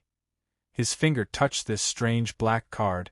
In front of him, it was as if the world was spinning, and suddenly everything turned black, and then it became bright. The ancient pinewood door was in front of him, and an inexplicable force made him step forward, push open the door, and walk in. Welcome, respected guest. May I ask if you need anything? I only want someone who can understand me. I only want Nanako to return to my side. Looking at the new customer who directly said his wish because of the successful induction, Teinzi, who had also returned to the club with the help of the black card, was stunned. This script is wrong? Is this trash sick? What the hell is this? He only wants this kind of thing. This is different from what I expected, isn't it? Teinzi couldn't help but look at the boss of the club. However, this kind of childish request had no value in the transaction at all. Teinzi couldn't help but feel a little embarrassed. Could it be that the first step of the performance was only this kind of trivial result? However, Luocio didn't say anything, but just said indifferently, "Is it enough to simply restore the data?" Juga suddenly became absent-minded. "I want the real Nanako, not the data. Only Nanako can understand me, not look down on me, know how to care about me, and be willing to chat with me. I want the real Nanako. I'm willing to give my all, my everything, including my soul." Juga suddenly felt a little pain in his head, and when he came back to his senses, he found himself in the small room he rented. "Did I have a dream?" He smiled bitterly, feeling as if he had just had a strange dream. That guy with the clown mask and that strange parchment that burned in front of him. Soul. I actually said that kind of crazy words. Juga shook his head in self-mockery. He took out his mobile phone in low spirits. Could he only download the game again? But even if he played it again, it would be another person, right? It would no longer be his Nanako. At this moment, the phone suddenly emitted a strong brilliance, projecting a beam of light toward the corner of the room. In the beam of light, some colorful spots that could be seen with the naked eye were slowly gathering together. Gradually, it became clear, gradually became real, and gradually became a human. Nanako. What appeared in front of him was not a projected live 2D image, nor was it an image that could be created by any 3D technology. Instead, it was a real, living person who knew how to smile. I am not dreaming. Yen PS. Today's update is complete. Looking for recommendation tickets, looking for tips, yo. Chapter 108. Genius remembers love in 1 second divided by small? We provide you with wonderful novels to read. Because it was only around 2 p.m., Luocio didn't eat the lunch prepared by Yu Yi after finishing the deal with Juga. Instead, he returned to Professor Qin Fang's villa. For Juga, it might be a long spiritual journey, but for Luocio, it was just a conversation. Of course, it didn't stop at this conversation. We'll meet again. Luocio's premonition in this aspect started to become more sensitive. The premonition and the sensitivity of the sixth sense were probably obtained with the increase of the number of deals. Luocio appeared at the back of the villa, because there was a guest coming to the club at noon. He just made an excuse to leave. Walking around the old walls covered with emerald green Boston ivy, his gaze would always inadvertently fall upon it. Because he always liked this kind of scenery full of the charm of the times. However, in one of the windows on the 3rd floor of the villa there was a figure.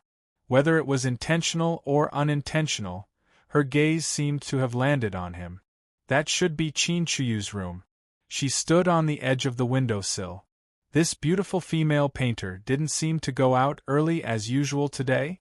Luocio and her eyes met unexpectedly, but Qin Chuyu turned around and left, disappearing from the small angle of the window. What was she thinking?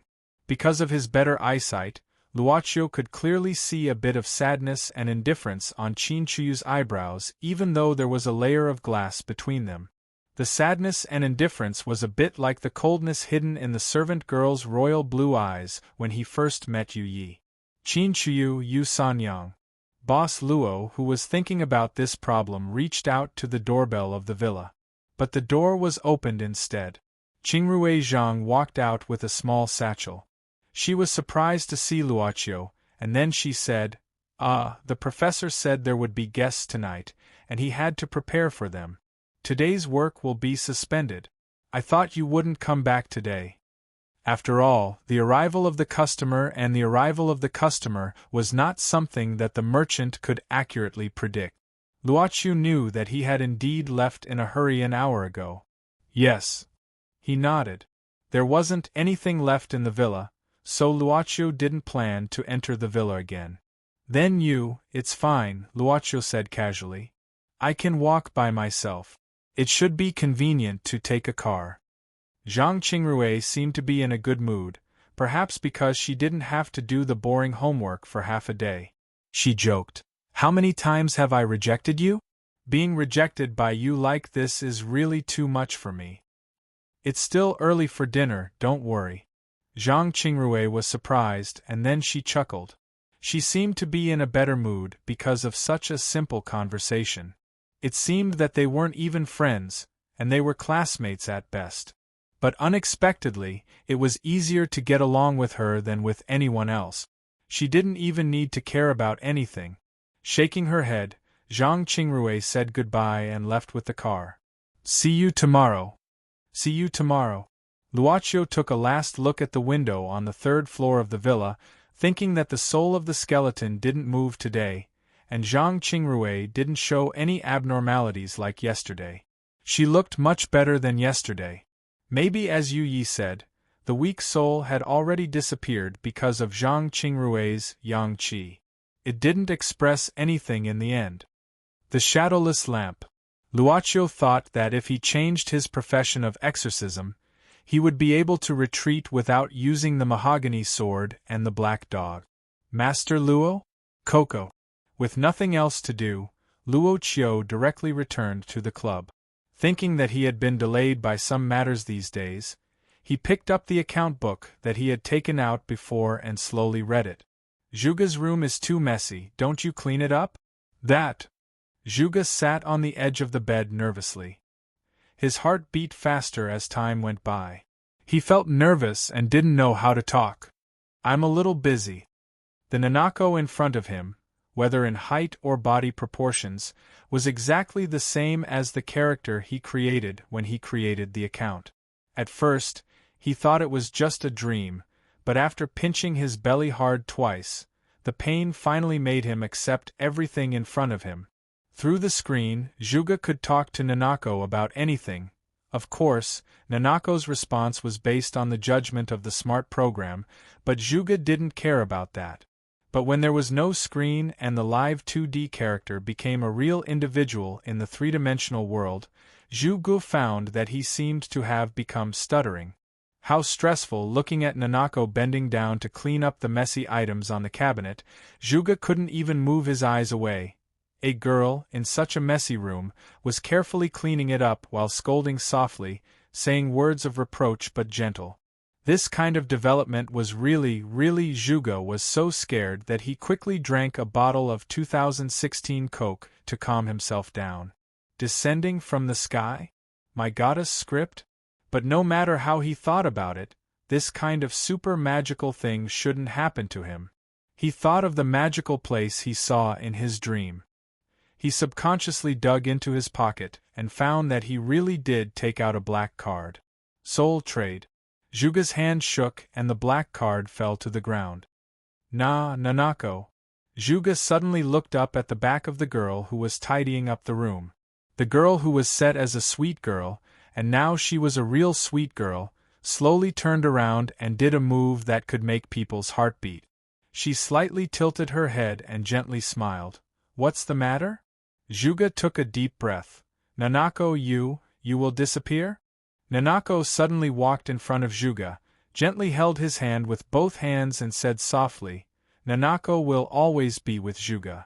Zhuge, who had probably not touched the hand of any other female except for when his mother held his hand when he was a little brat, suddenly became a little excited. So a girl's hand was actually this cold. But if she would always be with him, in that case, even if he offered his soul, it seemed to be, I'm willing. Are you, Mr. Luochu? It was the next day. Luochu punctually came to Professor Qin Fang's villa as usual. But when he intended to press the doorbell, he was stopped by someone. A middle-aged man in a suit. He didn't get fat, but the wrinkles between his eyebrows could be seen. Luocio didn't find this man's memory in his mind. He gave a start and nodded. Yes, I am. The man also directly pointed out his purpose of coming. It's like this, we found out that you are a friend of the eldest miss, so we want to ask Mr. Luo, what was the last thing you saw our eldest miss yesterday? What? Miss has been missing since yesterday. She didn't answer the phone and didn't come back all night. She's completely uncontactable. Our old madam is very worried. The man said seriously, so, if Mr. Luo knows something, please tell me honestly. Zhang Qingrui is missing? Yen PS1. If there are no accidents, this book should be on the shelves on August 5th. Originally, it was planned to be on the shelves on August 1st, but I'm a scumbag, so after I made this request, I stubbornly pushed it to August 5th. It should be a good stinging to the editor's eyes. Master Winnie is begging for a beating. Smiley face? PS2. The reason for postponing it to August 5th is that I'm not confident enough to know how many people will like my stories. On the other hand, it's a benefit for those readers who have supported me all the time. Anyway, there's a big gap between publishing on August 1st and 5th, which will hurt the author a lot.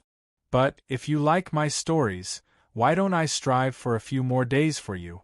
PS3. Because I've postponed publishing. So I can only ask for the monthly votes of next month in advance. The publishing on August 5th can't beat the previous ones, but I only hope that the monthly votes won't be too bad. PS4. I love my readers, you. Chapter 109. Genius remembers love in 1 second divided by little? We provide you with wonderful novels to read. The middle-aged man's name was Shiji. Yesterday afternoon, about 2:30, I parted with Zhang Qingrui here. Luocio thought for a while. I haven't seen her since. 2:30 in the afternoon? Shiji nodded, but suddenly asked, Why are you so sure it's 2:30 in the afternoon? Luocio said, Is it strange to have a habit of checking the time? Shiji nodded again. Mr. Luo, if my miss contacts you, please inform me at once. This is my contact information. Business card, but only his name and phone number. After Luocio received it, Shiji continued, If you want to go in, you don't have to. There seems to be nobody inside. It seemed that Shiji had been here for a while before he arrived. It was about 8 o'clock in the morning. An earlier time. At that time, Professor Qin Fang had already left? Even Qin Chuyu was nowhere to be seen? Got it. Luocio answered Shiji simply. Then, sorry to disturb you. After that, Shiji walked along a path in the villa, disappearing into a corner. Not long after, a black car drove out from that corner. Luocio frowned. He didn't leave immediately, but walked along the wall for half a circle and came to the other side of the villa. He closed his eyes, and an ability that could be called mind's eye began to slowly cover the entire villa. This ability only appeared a few days ago. The range was not large, but he could use the mind eye to see almost everything within 20 meters. It felt like his sight was liberated from his body, a very wonderful holistic ability. At this moment, Luocio's sight appeared at the entrance of the villa. According to his memory, his sight started to move in the villa. Suddenly Luocio frowned. There seemed to be some traces of fighting here.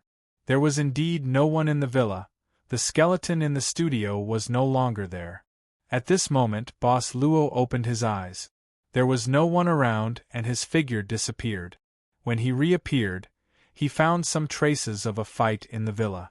In the hall of the villa, there were indeed traces of fighting. There were even some dried blood stains on a wall somewhere. The most important reason why Luocio chose to come in this way was that the stairwell with double doors under the stairs had actually been opened, and the blood stains were right next to it. He pushed open the unlatched door. Unsurprisingly, the steel door hidden inside had already been opened. However, it was not just a narrow corner under the stairs as he had imagined. There was also a crude wooden ladder that led underground. Boss Luo didn't hesitate. He walked in and went down. It was about 3 meters underground. There was another door, but it had already been opened. Then Luocio walked in and found a corpse inside. The new boss of the club used to be a rather bold person. Since he became the boss of the club, his courage seemed to have increased by several levels. Luocio turned the corpse over. It was a middle-aged man with white hair, but it wasn't Professor Qin Fong. In the center of the relatively large underground space, there was a sand table with a diameter of 2 meters. On the sand table, there was a model of a complicated structure like a maze. There were many bookshelves and a large number of books on the 4 walls.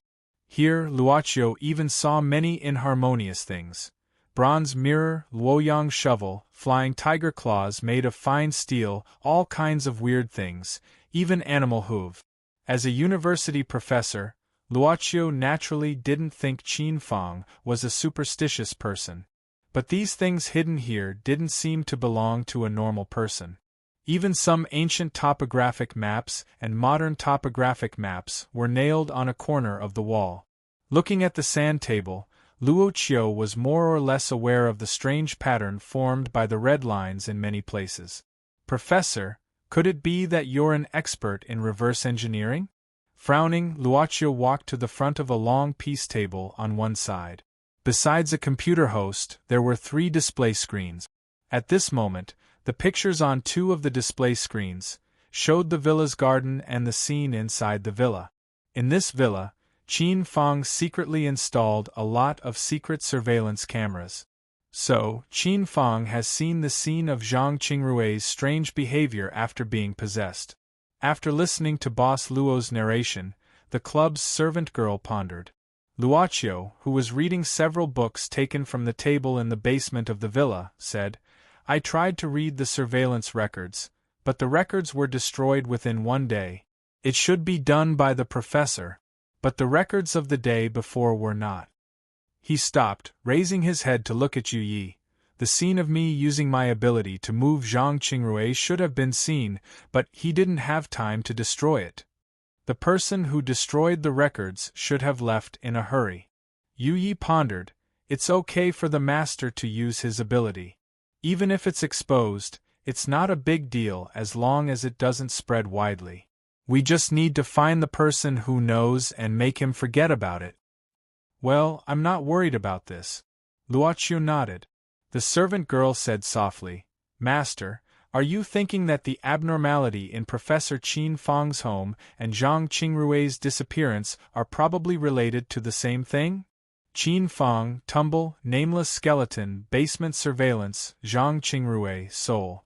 In addition, if there was a fight in the villa, Miss Qin Chuyu, who lived with us, should know about it. But I didn't meet her." Luocio suddenly looked at Yu Yi. "Do you know? Maybe when I was in junior high school, I often peeped at some documents brought home by my father. Most of them were about some cases.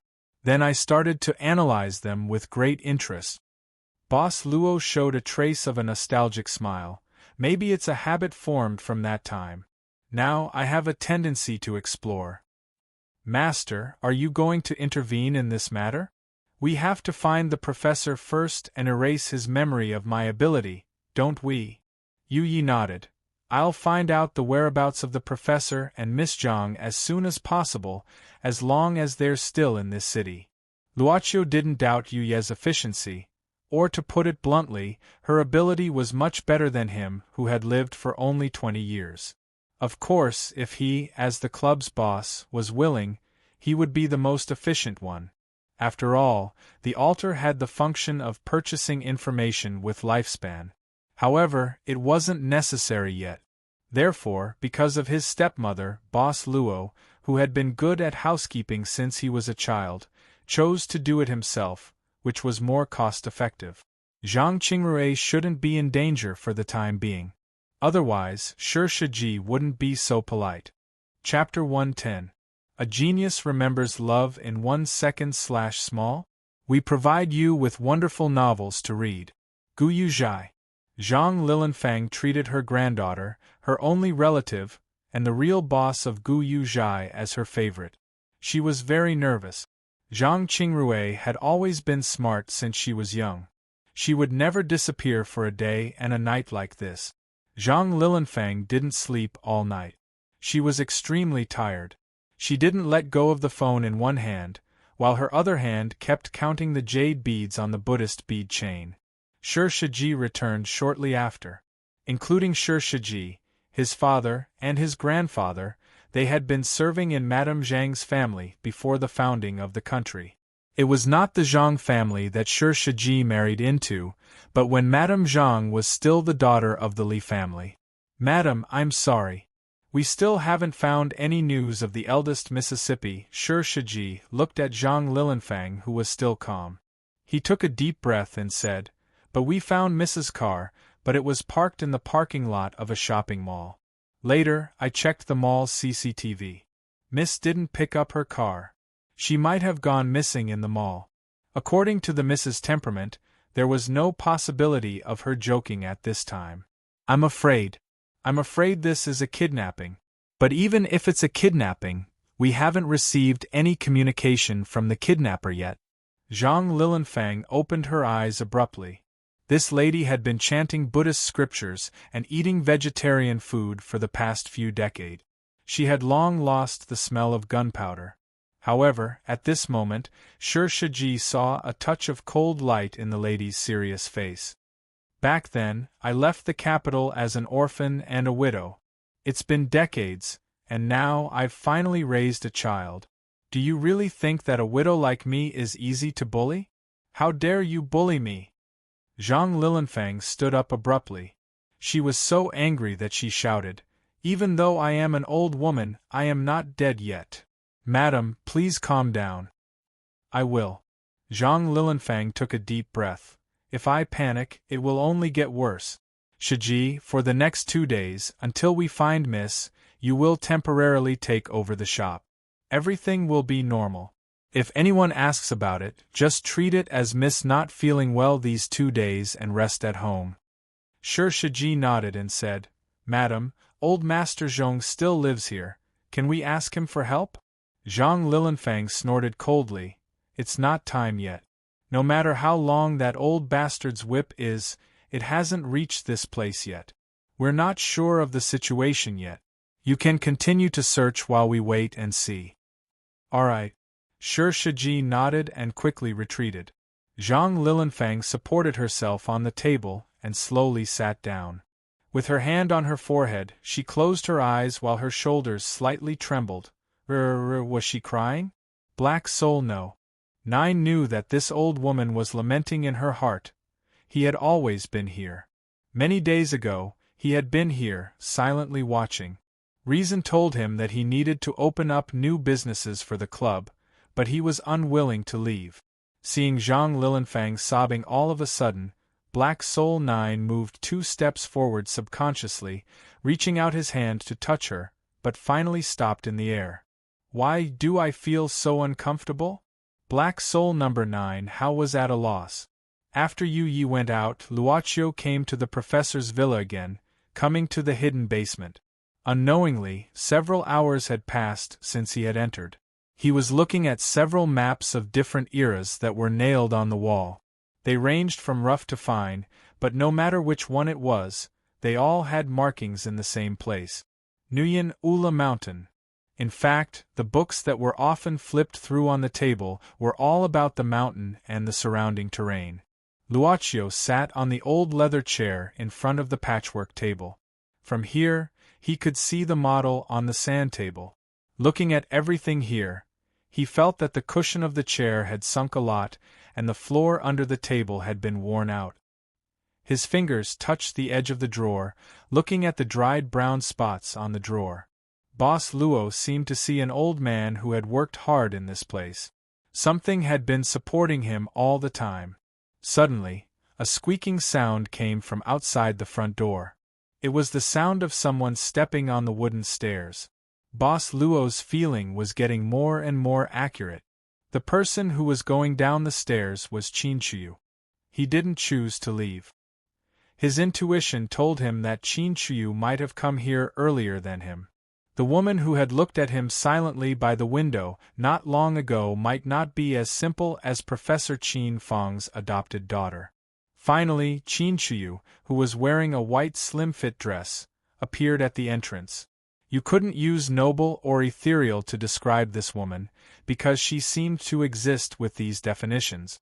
To put it simply, apart from the appearance, it was probably the best interpretation of the saying, mainly depends on the temperament. She was Yu Sanyang in her previous life. She had loved and lost all hope, so the High Jade Emperor Heart Seal Sutra reached a stage of perfection. What she had experienced after that was unknown. However, compared to simply living for 500 years, it was much more complicated and difficult to understand. Since Luo Qiu speculated that the other party might have seen the content of the surveillance video earlier than him, he didn't intend to keep silent. He waited for the other party to speak first, then he would speak carefully. Boss Luo took the initiative to open his mouth. Miss Qin or Yu Sanyang? As if she wasn't surprised by such a question, or perhaps she just didn't show her emotions on her face, the one in front of him said indifferently, "You're really not an ordinary person." Luoqiu stood up. Perhaps he had been used to being the club boss for some time, or he just felt it was impolite to sit and talk with others. He pointed at the corpse on the floor of the basement. "Miss Qin, do you know who this person is?" Qin Chuyu said. "He's a person who learned some unorthodox ways and did unrighteous things. His death is not regrettable." Seeing the strangeness of the basement and the suspicion about the professor's real identity, Qin Chuyu's answer also confirmed Luoqiu's thought. "Miss Qin doesn't seem to worry about the professor's disappearance," Luoqiu suddenly said. At this moment, Qin Chuyu said indifferently, "That man just did something to make himself feel better. There's nothing to worry about. He's just a poor man who has been tortured by guilt for decades. He won't hurt anyone. As for Zhang Qingrui, she'll come back naturally when the matter is over. So I don't have anything to worry about." "That man?" Luoqiu sensitively grasped the incongruity of this appellation. Qin Chu glanced at Luoqiu indifferently. "Who are you?" These were two different questions, and there was some friction between a man and a woman. Flight Ulaanbaatar. There was a cubic meter box in the luggage compartment of the plane. In the box, Zhang Qingrui's body was curled up and sleeping. Her face was covered with a respirator. Yen PS1. This is F*King embarrassing. I seem to see a lot of people cursing in the book review section. But what can we do? PS2. Here's the thing.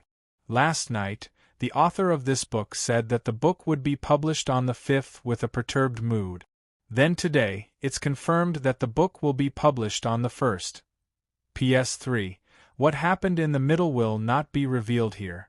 After all, no author will seek death like this.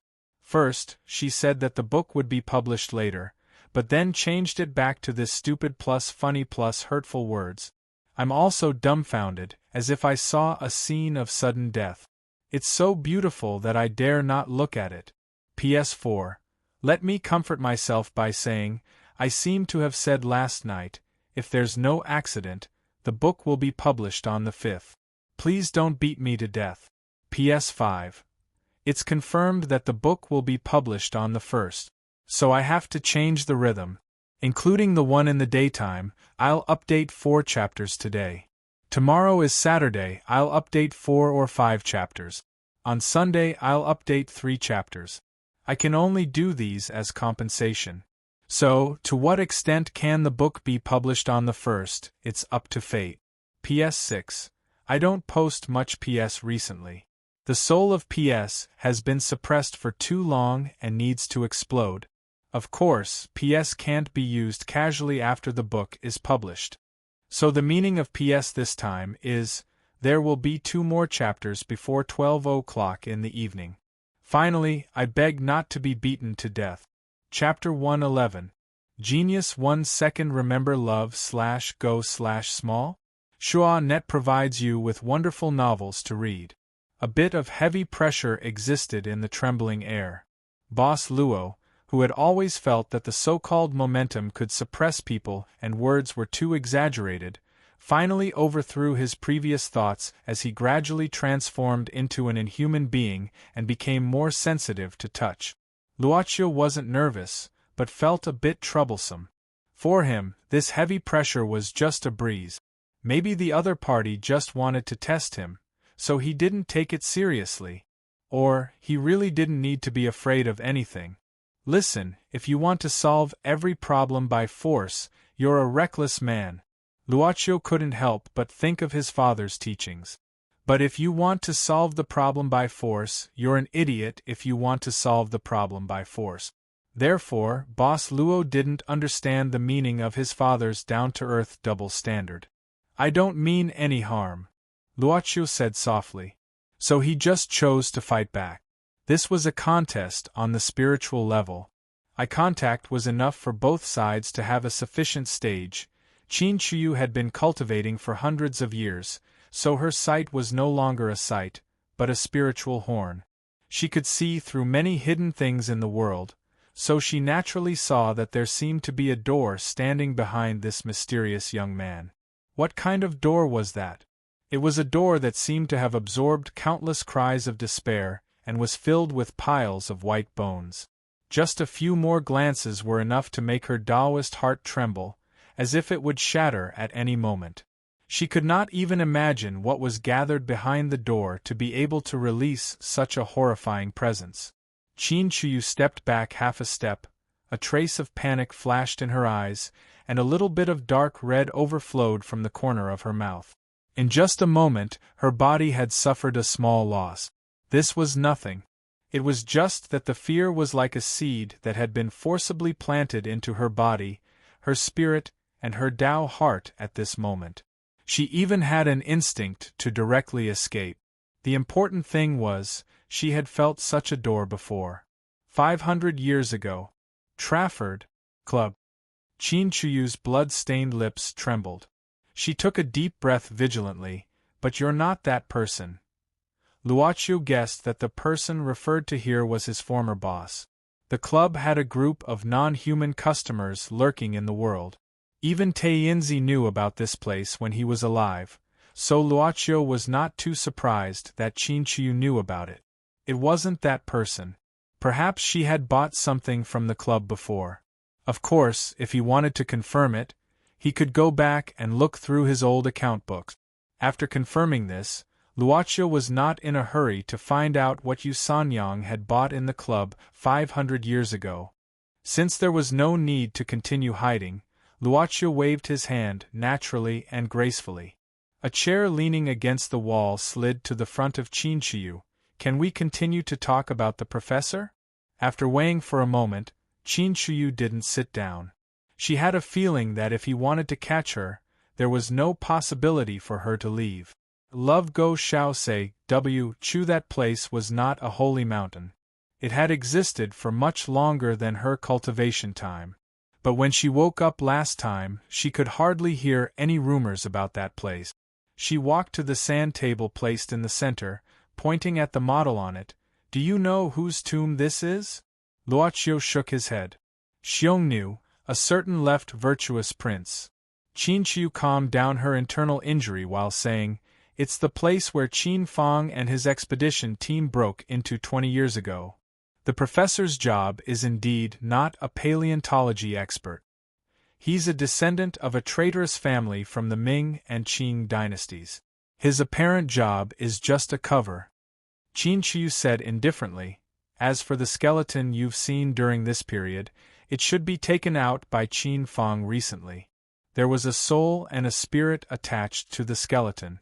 It was originally very weak. Without the nourishment of the grave's yin qi, it would have been hard to survive. Speaking of this, Qin Chuyu glanced at Luocio strangely.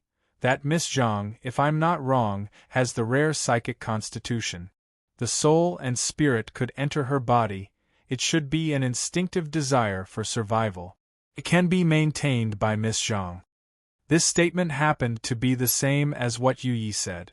After praising his servant girl a little in his heart, Boss Luo asked, what happened in the ancient tomb 20 years ago? Qin Shu shook her head.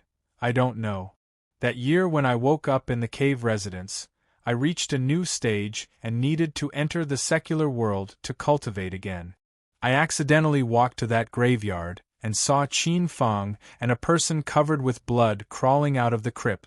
That woman didn't survive, but asked him to take care of the young girl in her hometown before she died. Qin Shu shook her head. I needed a new identity to enter the secular world. So before I transformed, I sent the young girl to a big family, and then she became Qin Fang's adopted daughter. You said he did that to make himself feel better? Luoqiu frowned. Qin Shu said, it seemed that he had been blaming himself for not being able to save his brothers in the ancient tomb. Maybe he wanted to take out the skeleton of his teammates. Qin Shu frowned. I don't know about this. I just woke up. The above information was sorted out from the words Qin Fang said when he was drunk in the past 20 years. She looked at the screen on the table again. These years, he has been studying the ancient tomb here. This place is almost his lifetime's work, so he was extra careful. That day when he came back and saw the scene on the monitor, he believed that Zhang Qingrui might be an opportunity for him to enter the ancient tomb again. It was he who caught Zhang Qingrui. Yes. And Qin Shu looked at Luoqiu again. He also saw the scene where you used the power beyond ordinary people. This made Qin Fang start to doubt something, so he had to take the risk. Doubt. Last time he seemed to enter the ancient tomb with some other people in cooperation, and then dug out this skeleton.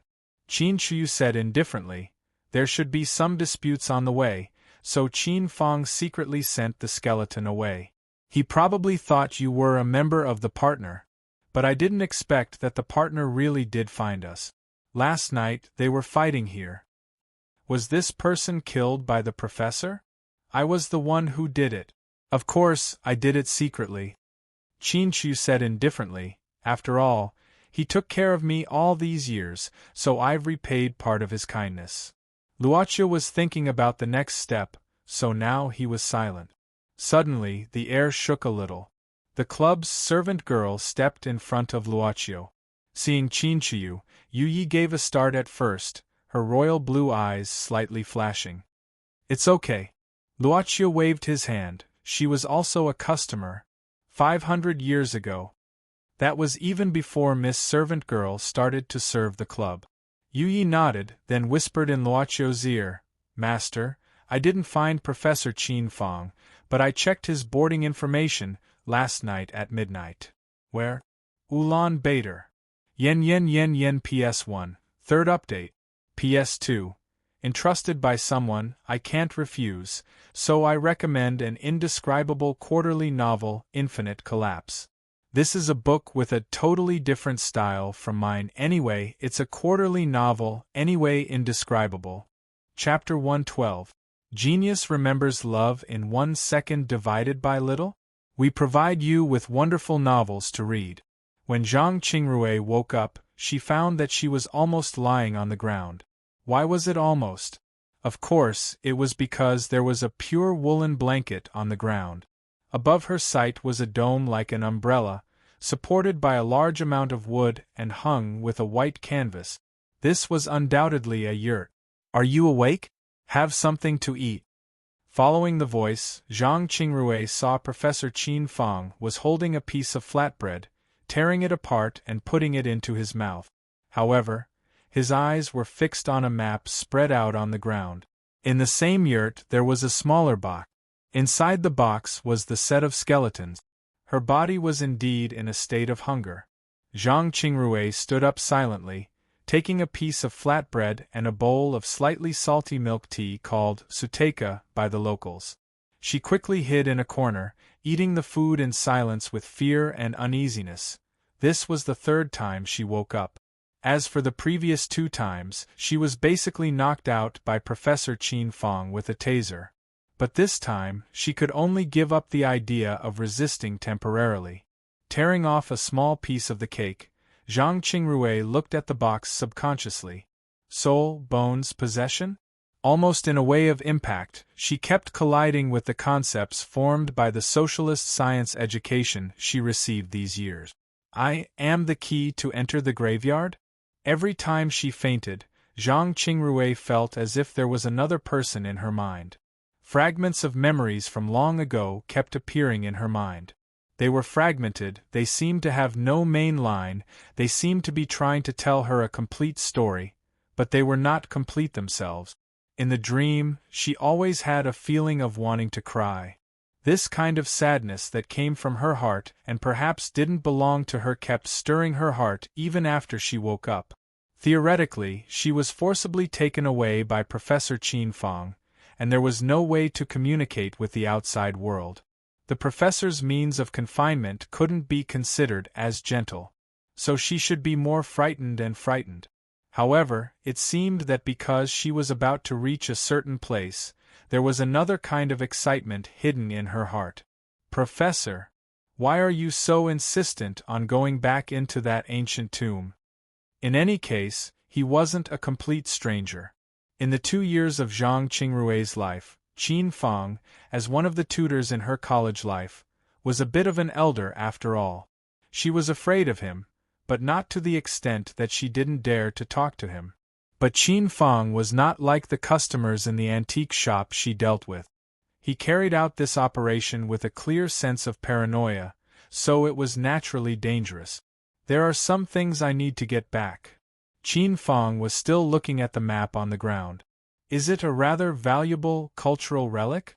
Probably because of her family background, Zhang Qingrui easily connected the unknown ancient tomb with the cultural relic. In fact, she had come into contact with people who sold cultural relics. Gu Yuzhai's business was huge, so they had all kinds of connections. These connections were all made by her grandmother, but almost half of them were handed over to her. Things that could really be called good treasures were things that had long been covered in dust under the soil. As for finding such good treasures, it naturally required a more special and obscure professional. Unexpectedly, Qin Fang suddenly stood up. There are some warm clothes on the cabinet, you'd better put them on. We'll set off later, and the temperature on the grassland will drop to very low in the evening. After finishing his words, Professor Qin Fang opened the yurt, walking outside. When Zhang Qingrui woke up last time, she had walked out of this yurt. Surrounded by the vast grassland, the professor seemed to live in a house on the grassland. She didn't understand the language here, so she couldn't communicate with the owner of this house. She really didn't know where to escape to in this grassland. Zhang Qingrui didn't think she was a particularly strong girl, so her heart had long been in a mess when she encountered the current situation. On the other hand, an indescribable sense of excitement spread in her heart. She was vaguely looking forward to what was going to happen, as if this was something that could bring a stone to her life that had always been tranquil. First of all, I can't starve myself.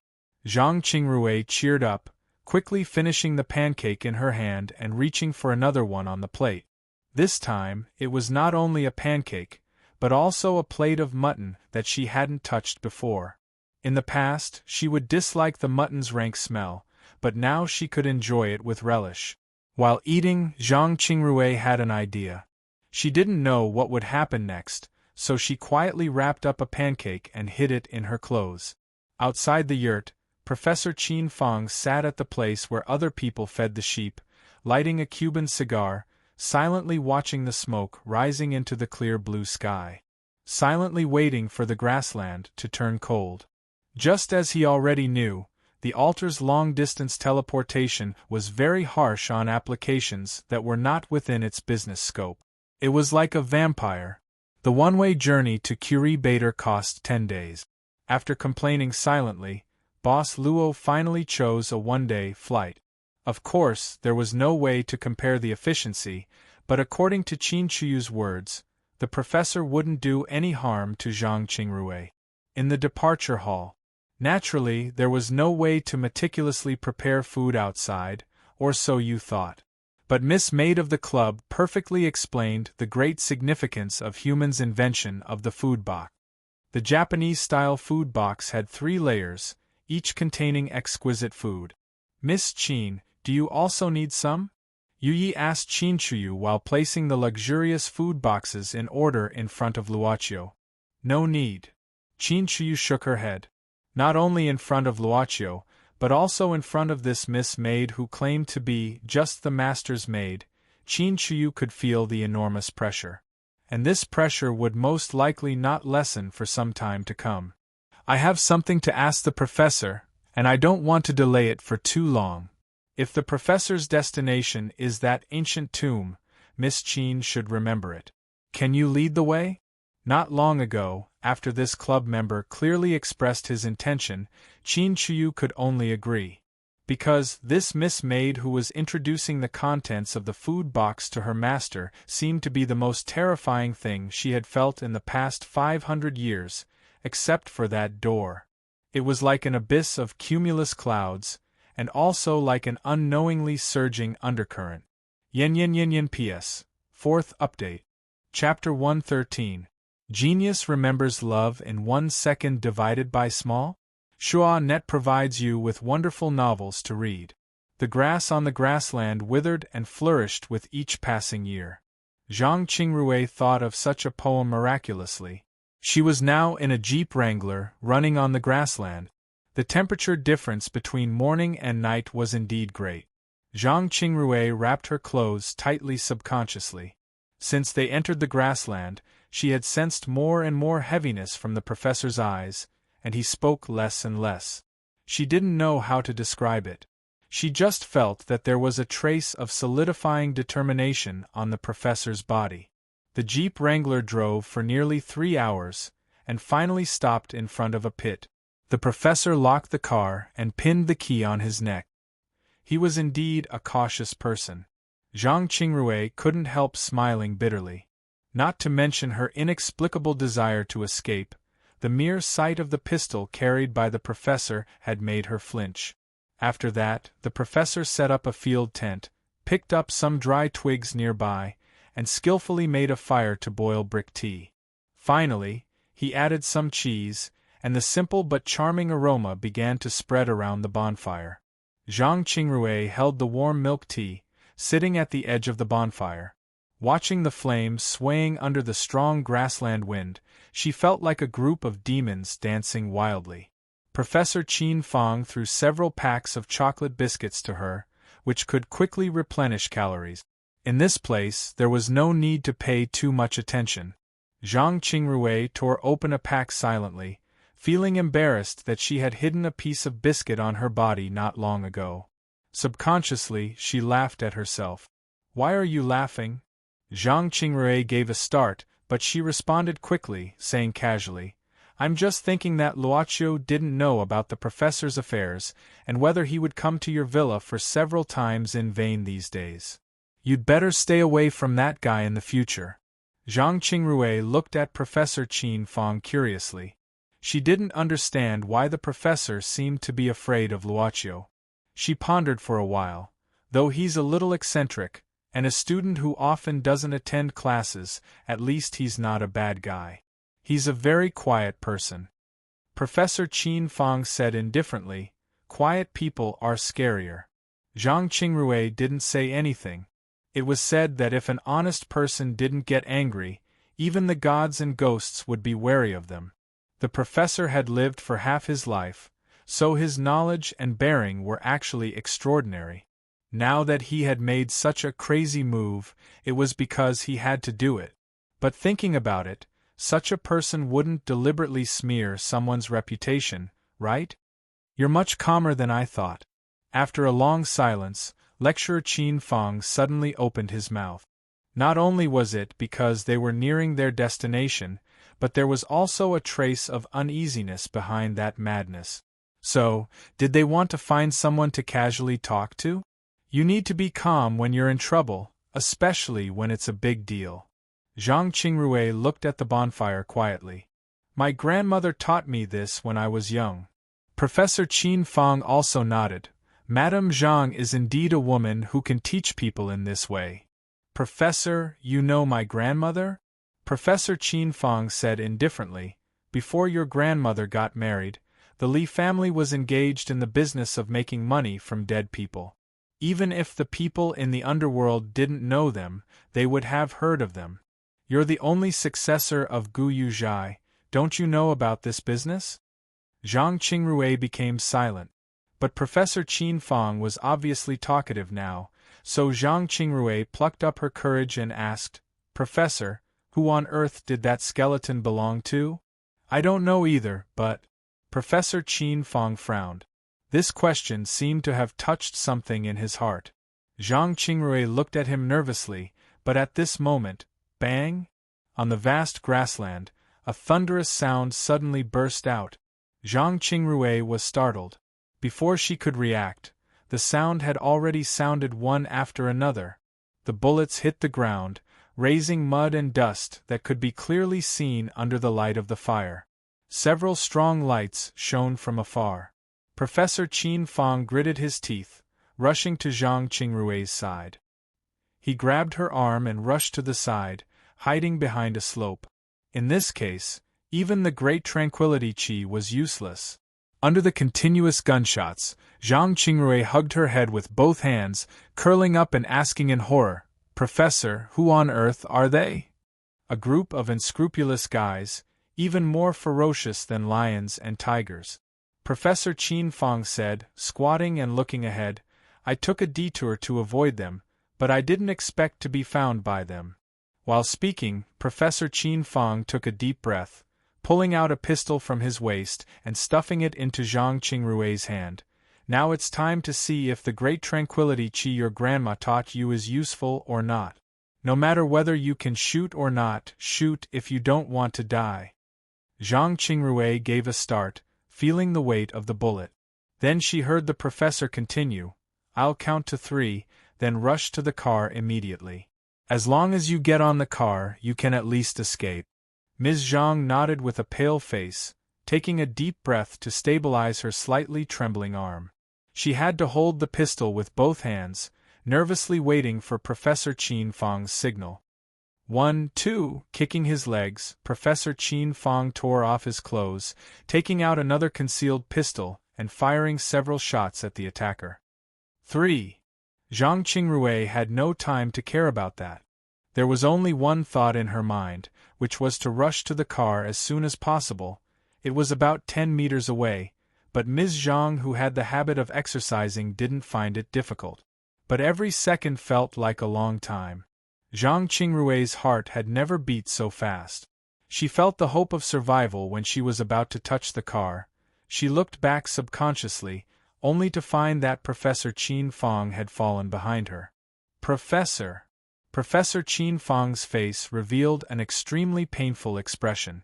Suddenly, Zhang Qingrui was hesitating whether to continue running to the car or turn back to pull Professor Qin Fang. But at this moment, all the hesitation was unnecessary, because 2 men in off-road suits suddenly jumped out from behind the Wrangler. When did it happen?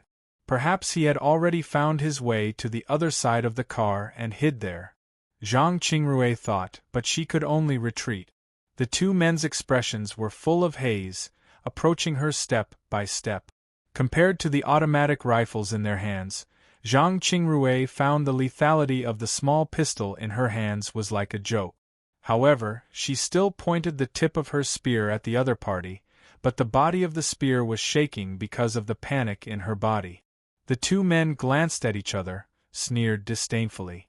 One whistled while the other pulled the trigger directly. The bullets poured down on the soil in front of Zhang Qingrui, raising a burst of dust. The man seemed to want to toy with her. He kept shooting at her. Zhang Qingrui was like a cat standing on an iron plate. She tried to hide in fear. But the extreme joy was the opposite. Such teasing, which was close to humiliation, finally broke Ms. Zhang's tight nerves. Ah! Regardless of whether she knew how to shoot or not, eldest Miss Zhang, whose face had turned pale, pulled the trigger of the pistol fiercely and shot madly. Bang! Bang! Bang! The bullets fell beside the 2 men, giving them a fright. They were rolling on the ground, but eldest Miss Zhang had run out of bullets in less than 2 seconds. Bitch! Seizing this opportunity, The man who teased her at the beginning snorted, pulling out a dagger from his boots, rushing forward instantly. At this moment, the man's body suddenly flew out like a kite with a broken string, screaming miserably. Right in front of Zhang Qingrui's eyes, a figure came out of nowhere and knocked down another man in a few moves with his horrifying skills. She didn't have time to see the person's appearance clearly, but she knew it was probably a woman. Then she saw that the woman didn't intend to stop, jumping over two bow and heading to the other side. The scene in front of her was like special effects, which made Ms. Zhang stand still in a daze. But at this moment, there seemed to be footsteps behind her. Zhang Qingrui turned around out of instinct and pointed at the empty pistol in panic. Relax. Luo Luoqiu. Yen yen yen yen P.S. It's still compensation for 4 chapters, 1/4. Chapter 114. Genius remembers love in 1 second divided by little? Shua Net provides you with wonderful novels to read. Zhang Qingrui felt her brain went blank for a long time before she reacted. Several miserable screams came from the front. Why are you here? Thinking that her first question was similar to that of Boss Luo, he answered quickly, I'm here for the professor. Recalling the professor's warning words not long ago, Zhang Qingrui stepped back subconsciously. Don't think too much. Luoqiu glanced at Zhang Qingrui before turning around. Zhang Qingrui followed his line of sight and saw something. It gradually became clearer in the night under the remaining firelight. It was the beautiful girl beside Luoqiu whom she met on the plain. His girlfriend? She vaguely remembered that the girl's name was Yu Yi. The last time she saw her, she was dressed very fashionably with an unforgettable temperament. This time, she wore a thin black long-sleeved shirt, a pair of camouflage mountaineering trousers and a pair of mountaineering shoes. Quiet as an orchid, moving as a rabbit, these words were used to describe her. But anyway, what really frightened Zhang Qingrui was that Yu Yi walked back slowly, but behind her, on the ground, 3 men's bodies were automatically dragged behind her. Luoqiu knew that he only knocked them out. He came here to erase part of Professor Qin Fang's memory. Since erasing 1 or 2 memories was the same, Boss Luo didn't intend to explain or hide anything to Zhang Qingrui since he got Yu Yi, the capable servant girl. Boss Luo gradually became lazy and didn't intend to explain or conceal anything to Zhang Qingrui. After throwing the 3 men aside and the 2 men who were knocked down at the beginning to the same place, Yu Yi looked at her master's eyes, walking to the front of Professor Qin Fang, reaching out her hands to gently hold his forehead. After a while, Master, he wasn't shot. Yu Yi raised her head and said softly, It's just the symptoms of the body acting up. Well, there should be suppressants with him, but he might not have had time to take them. The professor's face was very pale, and blood was dripping from his nostrils. Symptoms: brain cancer, terminal stage. Yu Yi stood up. With the current medical level, it's impossible to save him. He probably has less than 2 months to live. Luoqiu nodded. Frowning, he crouched down and reached out to touch the pockets on the professor's clothes. He took out a small bottle from his chest. There were no instructions, so Luoqiu had to pour one out. He looked up at Zhang Qingrui and asked, Do you have water? Zhang Qingrui nodded and took out a bottle of mineral water from the car. Even though she had many questions in her heart, she could only temporarily wait for the professor to recover. Were there any more of those armed fellows nearby? The purpose of Luoqiu looking for the professor, the girl called Yu Ye's unimaginable skills, and master? She was sure she didn't mishear this sentence. Ms. Zhang felt it wasn't safe to go anywhere. She could only force herself to calm down and wait for the opportunity to communicate. Not long after taking the medicine, Professor Qin Fang woke up with a cough. He rubbed his forehead, trying to look at the things in his blurred vision. There were 2 of his students and a woman he had never seen before. Luoqiu, you saved me? In his early years, Professor Qin Fang, who had led an expedition team, had experienced a lot in the mighty construction movement of the new country. If Zhang Qingrui had a sense of calmness, it was at most a little. The one who really had a sense of calmness was this old man who was over 50 years old. "I've been to your house and the professor's basement." Luocio explained some problems in simple words. "The professor hasn't erased some surveillance records yet." Professor Qin Fong glanced at Luocio with a complicated expression. "When I was in the underworld, I could hear some strange deeds from the underworld. Most of us in this line of work have some taboos about strange forces and supernatural things. I didn't expect to meet them." He shook his head, standing up after taking several deep breaths. "But no matter what, I have to enter the ancient tomb. You don't have to stop me if you want to. Professor Qin Fong, based on your current physical condition, you may fall down at any time. You may not reach the place you expect." Yu Yi suddenly said in a low voice. "Who are you?" Professor Qin Fong frowned. "How do you know I?" Speaking of this, Professor Qin Fong suddenly frowned, pretending to look around. He reached out his hand and touched in front of himself, asking hurriedly, "Is the fire out?" All of a sudden, he felt his sight turn dark and couldn't see anything. Luocio was puzzled. "The bonfire is still there, just a little bit weaker." Hearing this, Professor Qin Fong's whole body shook slightly. He subconsciously reached out to touch his eyes, then looked up at the sky. At least he could see the starlight in the night sky of the grassland. Professor Qin Fong heaved a long sigh. "Really? The doctor said I might lose my sight during this period." He smiled bitterly, feeling somewhat desperate. "I didn't expect it's here. I really can't go in again?"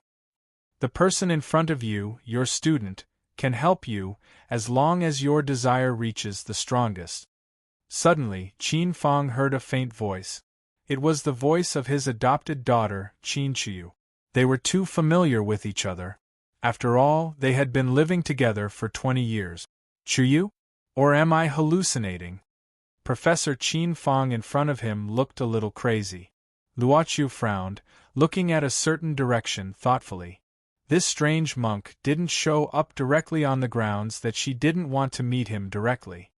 But at this moment, Professor Qin Fong suddenly said, "Luocio, can you take me in? No matter what, as long as you take me in, I can give you all my property. If it's you, you should have that ability." What was the feeling of a sudden business call?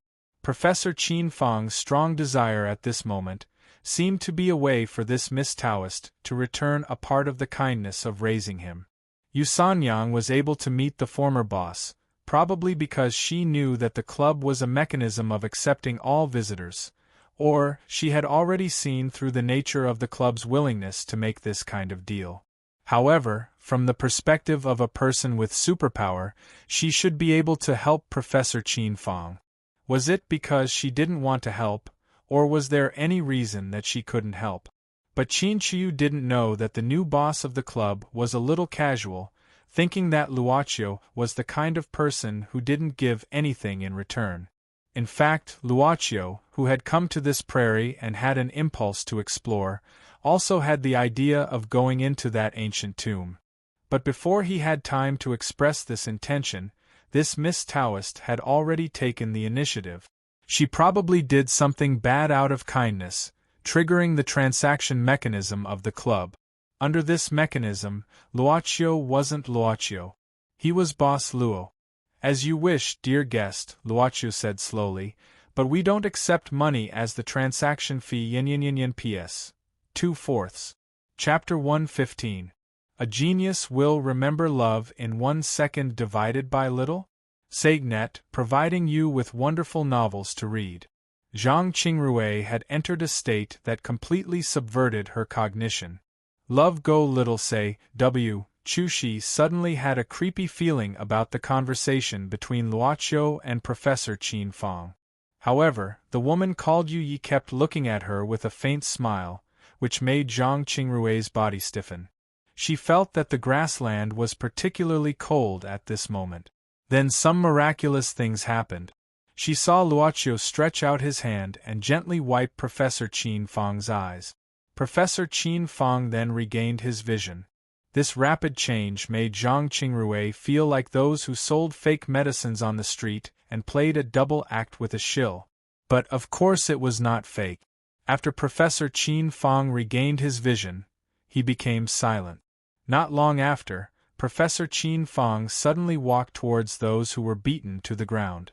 Zhang Qingrui saw a trace of gloomy expression on the professor's face, asking subconsciously, What does he want to do? You'd better go back to the car.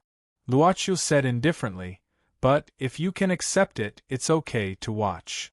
Zhang Qingrui opened her mouth, but soon understood the real meaning of this sentence. Professor Qin Fang shot one by one on the forehead of these fallen men without hesitation. Simply speaking, he was killing them. She once heard from her grandmother that some of those who were in this business were very rampant.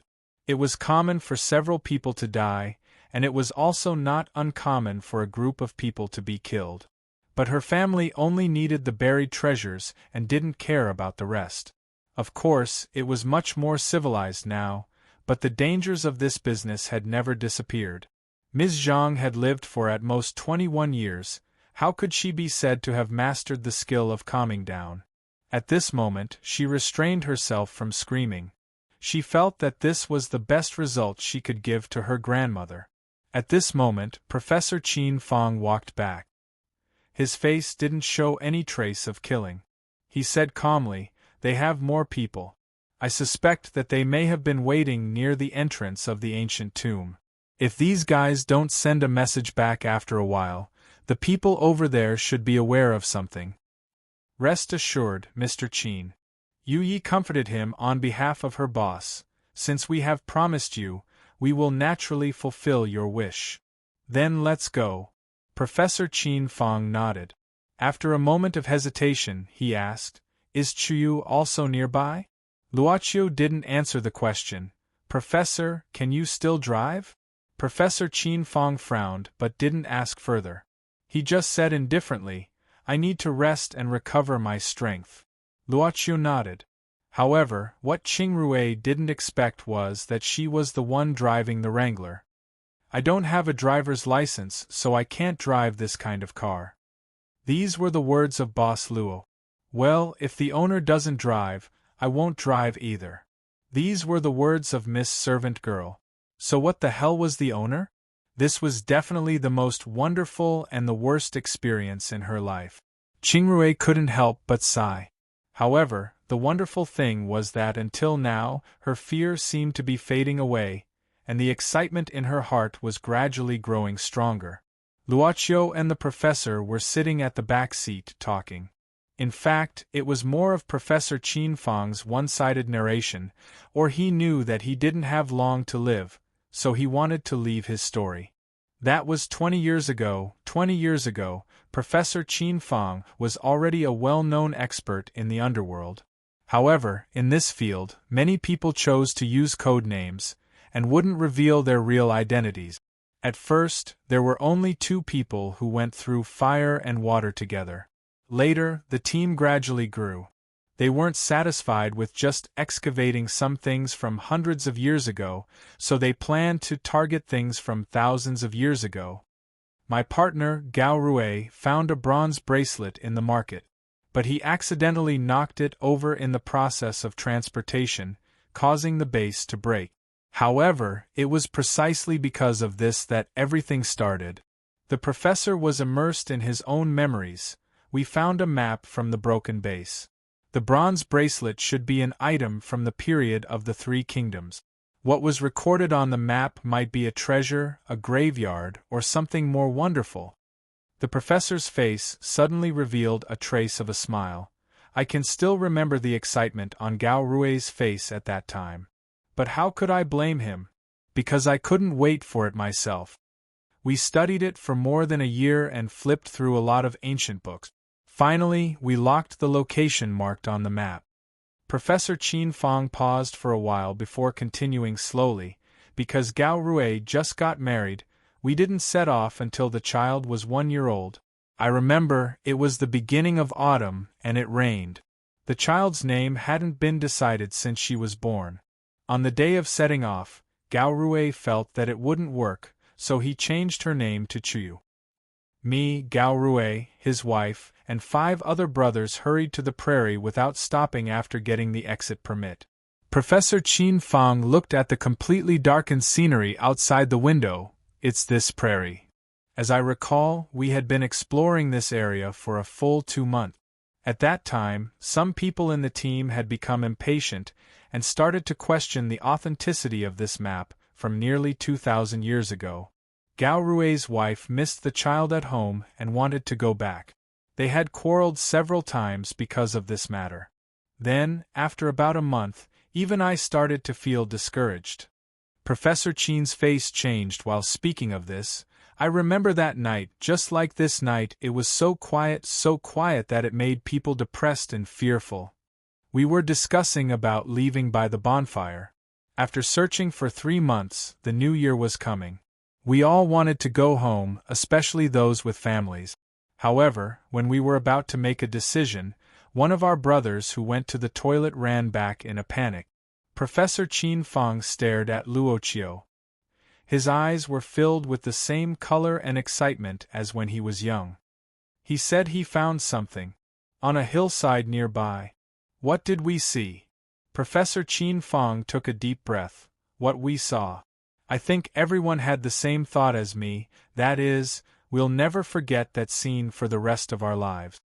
Although the professor's words sounded like the last words of a dying man, Luoqiu still felt uncomfortable. Hurry up and say it, a wolf.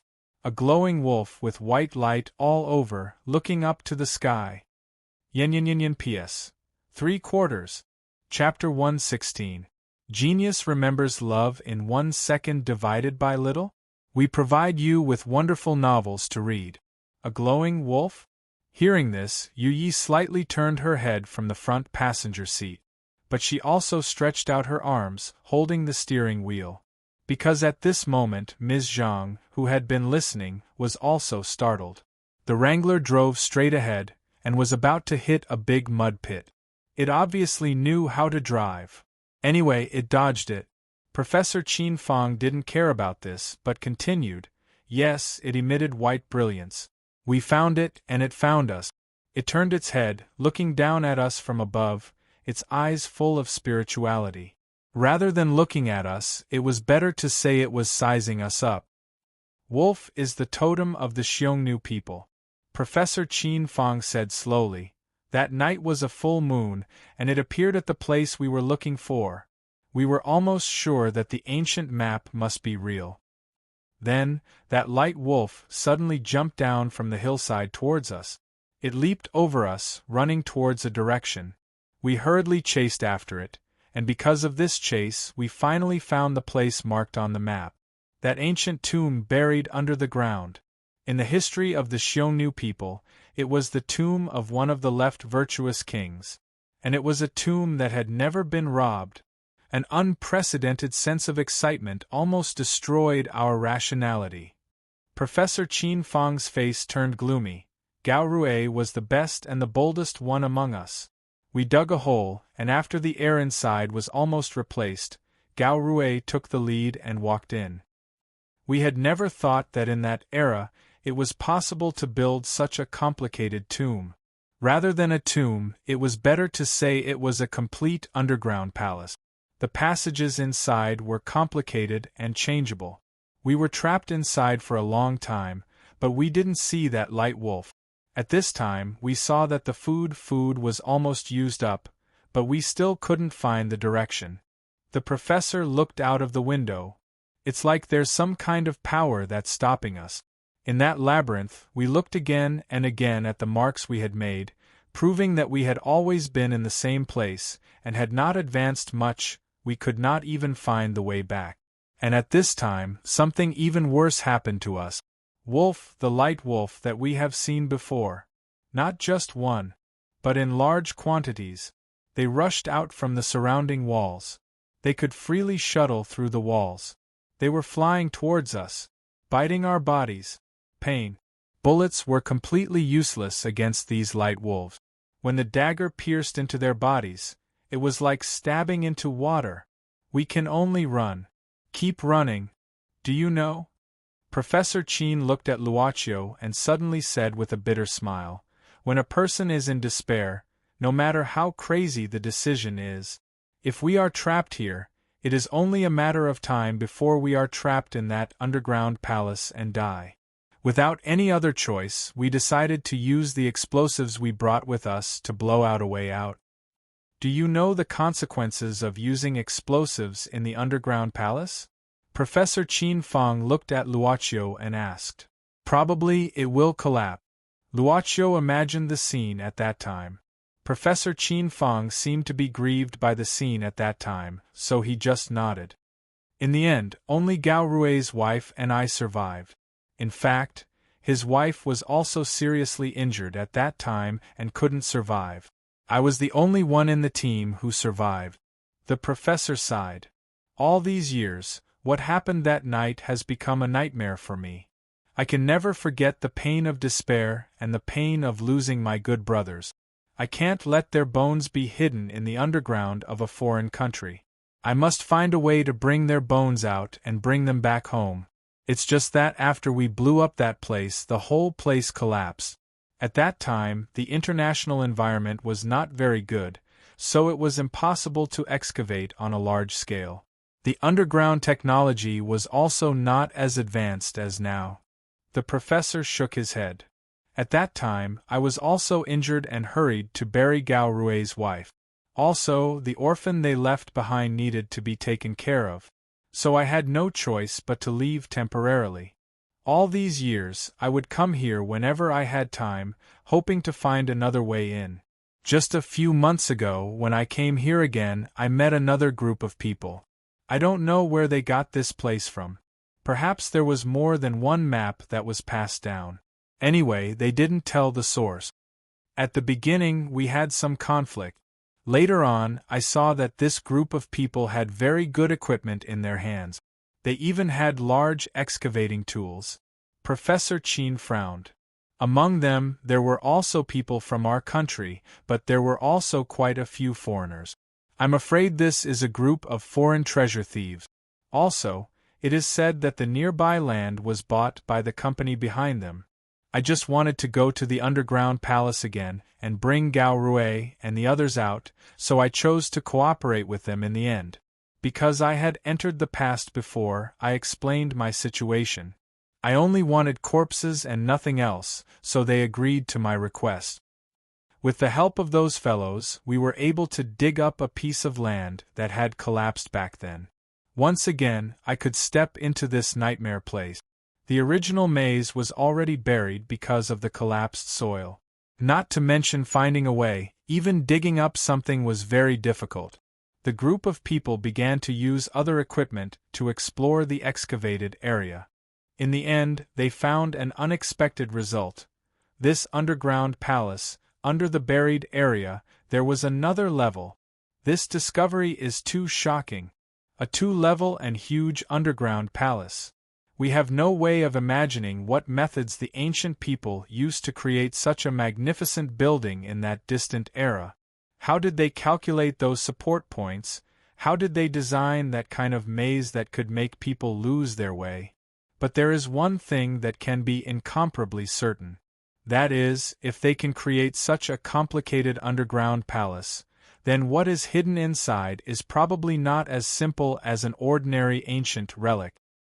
They couldn't wait to dig again and directly blew up the first level of the underground palace. I also followed them and went deep into the second level of the underground palace. This skeleton was found in the second level of the underground palace at that time. What was found was a stone coffin, which was already opened and buried in the first level of mud and stone. I'm afraid that when Gao Rui and I blew it up, it shook the surrounding weak points and caused a collapse, so this coffin was buried. They carefully moved this broken coffin and the mud and stone out first. After all, it was the first thing found. Then I followed them and began to explore this second level of the maze. However, we once again encountered those light wolves from back then. I told them the horror of this kind of thing. But these people didn't believe me and planned to fight back with the advanced weapons in their hands. Professor Qin Fong smiled bitterly, but I've seen the horror of these light wolves, so I escaped alone. Later, there was no news from those people. Seeing that the situation was not good, I took advantage of the chaos and escaped back alone with the coffin. You know what happened later. Luoqiu nodded, starting to digest this information. At this moment, the wrangler suddenly braked. Zhang Qingrui in the front turned her head. It seems that we've arrived and the situation seems to be not good. In front of them was a huge pit, and at this moment a huge buzzing sound came out from that huge pit. Following that, two bright lights appeared. A helicopter slowly rose from the huge crater. On both sides of the door of the helicopter, there were two men with automatic rifles in their hand. They were clearly aiming at the small wrangler. Professor Qin Fong, you're finally here. I know you'll come back. Have you brought back the thing you stole from us? Yin PS. 4/4. I feel like my body is hollowed out. Chapter 117. A Genius Remembers Love in 1 second/small? We provide you with wonderful novels to read. The helicopter's rotors rotated rapidly, the strong airflow raised clouds of dust. It was the first time for Luoqiu to see a helicopter in such a close distance. Therefore, he wasn't nervous at all. He didn't know when he started to lose his nervousness. Perhaps it was after he was shot in the head by Jin Zifu in the first transaction and came back to life. Or perhaps it was after he protected Luo Dance for the first time and fought with the mantis monster. Let's get off first, Luoqiu said calmly. Soon, two tall and strong men were released from the helicopter with rope. Of course, they were aiming at Luoqiu's group, who came down from the wrangler with guns. Thank you for your cooperation. Looking at the several people who came down from the wrangler standing aside quietly, the man who kept talking on the helicopter said with a pleasant voice. Then, he slid down with a rope. He was a typical Westerner, about 35 or 36 years old. Professor Qin Fong frowned, asking Luoqiu beside him, "Are we not going to resist?" Luoqiu looked at the inside of the pit from here. This pit was deeper than he had imagined. Perhaps the underground palace was originally located in this big pit. Later, Professor Qin's group bombed the first floor and caused it to collapse. It should have sunk a lot in the past 20 years. Indeed, many heavy equipment were set up in the corner of the pit, and there were two prefabricated houses for rest. Rather than saying that this treasure-stealing group was professional, it was better to say that they were rich and overbearing. Isn't our purpose to go down? Luoqiu said calmly, and we don't plan to stay here forever. If we resist, we will break our own car at the beginning, and it will be troublesome when we leave. Professor Qin Fong gave a start. Generally, when encountering such a situation, the first thing to consider should be their own safety. This student of his actually considered whether the car would be broken or not. Let's talk about it later. Boss Luo added directly, Professor, you said that you wouldn't want the things in the underground palace of the ancient tomb. But in fact, you did take away his hard work. So I don't think there's anything wrong with her being angry. Even if there is something wrong, shouldn't the victim be this tomb that was disturbed? Professor Qin Fong suddenly felt speechless. Zhang Qingrui, who had been listening to their conversation, had only one thought in her mind. This was indeed the Luoqiu she knew. Although looking at the fully armed appearance of this group of thieves, he was very worried, but seeing Luoqiu and Yu Ye's calm appearance, he inexplicably felt a sense of security. That man is Snyder, their leader, Professor Qin Fong said while looking at the man who came down last. In fact, Snyder was walking towards them at this moment. The two men behind him held their guns in both hands and pressed them against their chests. Boss Luo, who liked to look around, noticed that the strides of the two men with guns were almost the same. The way they held their guns was so standard that they looked like soldiers waiting for a military parade. At least, they were people who had received strict military training. Snyder walked in front of them, glancing at them and then emphasized in a strange Mandarin, "It seems that Professor Qin Fong has found a lot of helpers." Did you come back this time because you found something new? The things that were stolen from us. Professor Chin nodded, suddenly asking, after that, did you go down again? Sneyd thought for a while. Yes, we continued to send another team down, but then there was no news. In the end, the communications device only picked up some screams and words of unknown meaning. Later on, we used drones to investigate and found the corpses of the people in front. They were shot to death by their companions. Shot to death? Professor Chin frowned. But he didn't want to continue asking about the cause of death. If there was a mysterious force guarding the underground palace of the ancient tomb, then there was another mysterious force beside him. His blind eyes recovered, and the ancient parchment contract that appeared out of thin air, although it was all because of a transaction. I plan to go down again. Professor Chin Fong suddenly said, I don't want to have another conflict with you here. You just want to know what's buried in the underground palace. Sneyd seemed to have expected such words. He clapped his hands, smiling. Since Professor Chin stole that thing, I have a premonition that you'll bring me another surprise. If so, please go down. He made a gesture of invitation. At the same time, a ladder slowly rose up from the pit. Sneyd's men were more numerous than imagined. The people here were like a joint force of many countries. But no matter the prefab house, the new equipment, their clothes, or even the helicopter, they didn't find any mark. Luoqiu thought it was good. At least they knew how to hide their identity and wouldn't tell others their origin. Of course, it wasn't good for the four of them who had been targeted by many weapons at close range. I've always wanted to ask you a question. Luoqiu looked at Zhang Qingrui, who walked to his side, thinking that it was not easy for her to wait until now to take the initiative. Therefore, he replied with a yes. You? What do you do? Luoqiu answered without thinking, well, recently I've accepted some special business and started to sell some strange things. Like the professor who suddenly recovered his eyesight? Is that also counted? Zhang Qingrui gave a start. To be exact, it's some free gift. Luoqiu said indifferently, the professor's price is a bit high and we don't want to do business of cheating customers. Zhang Qingrui gave a start. She hesitated for a moment before plucking up her courage to ask, why are you willing to tell me these? Luoqiu said in the usual tone, the tone of a classmate, nothing, you'll forget it after the business here is over. Forget? What do you mean? Is that guy still there these 2 days? Is he still with you? Luoqiu directly interrupted her question. This was a skill that he had developed over the years. There was a woman at home who was eloquent and had a much greater desire for exploration than him.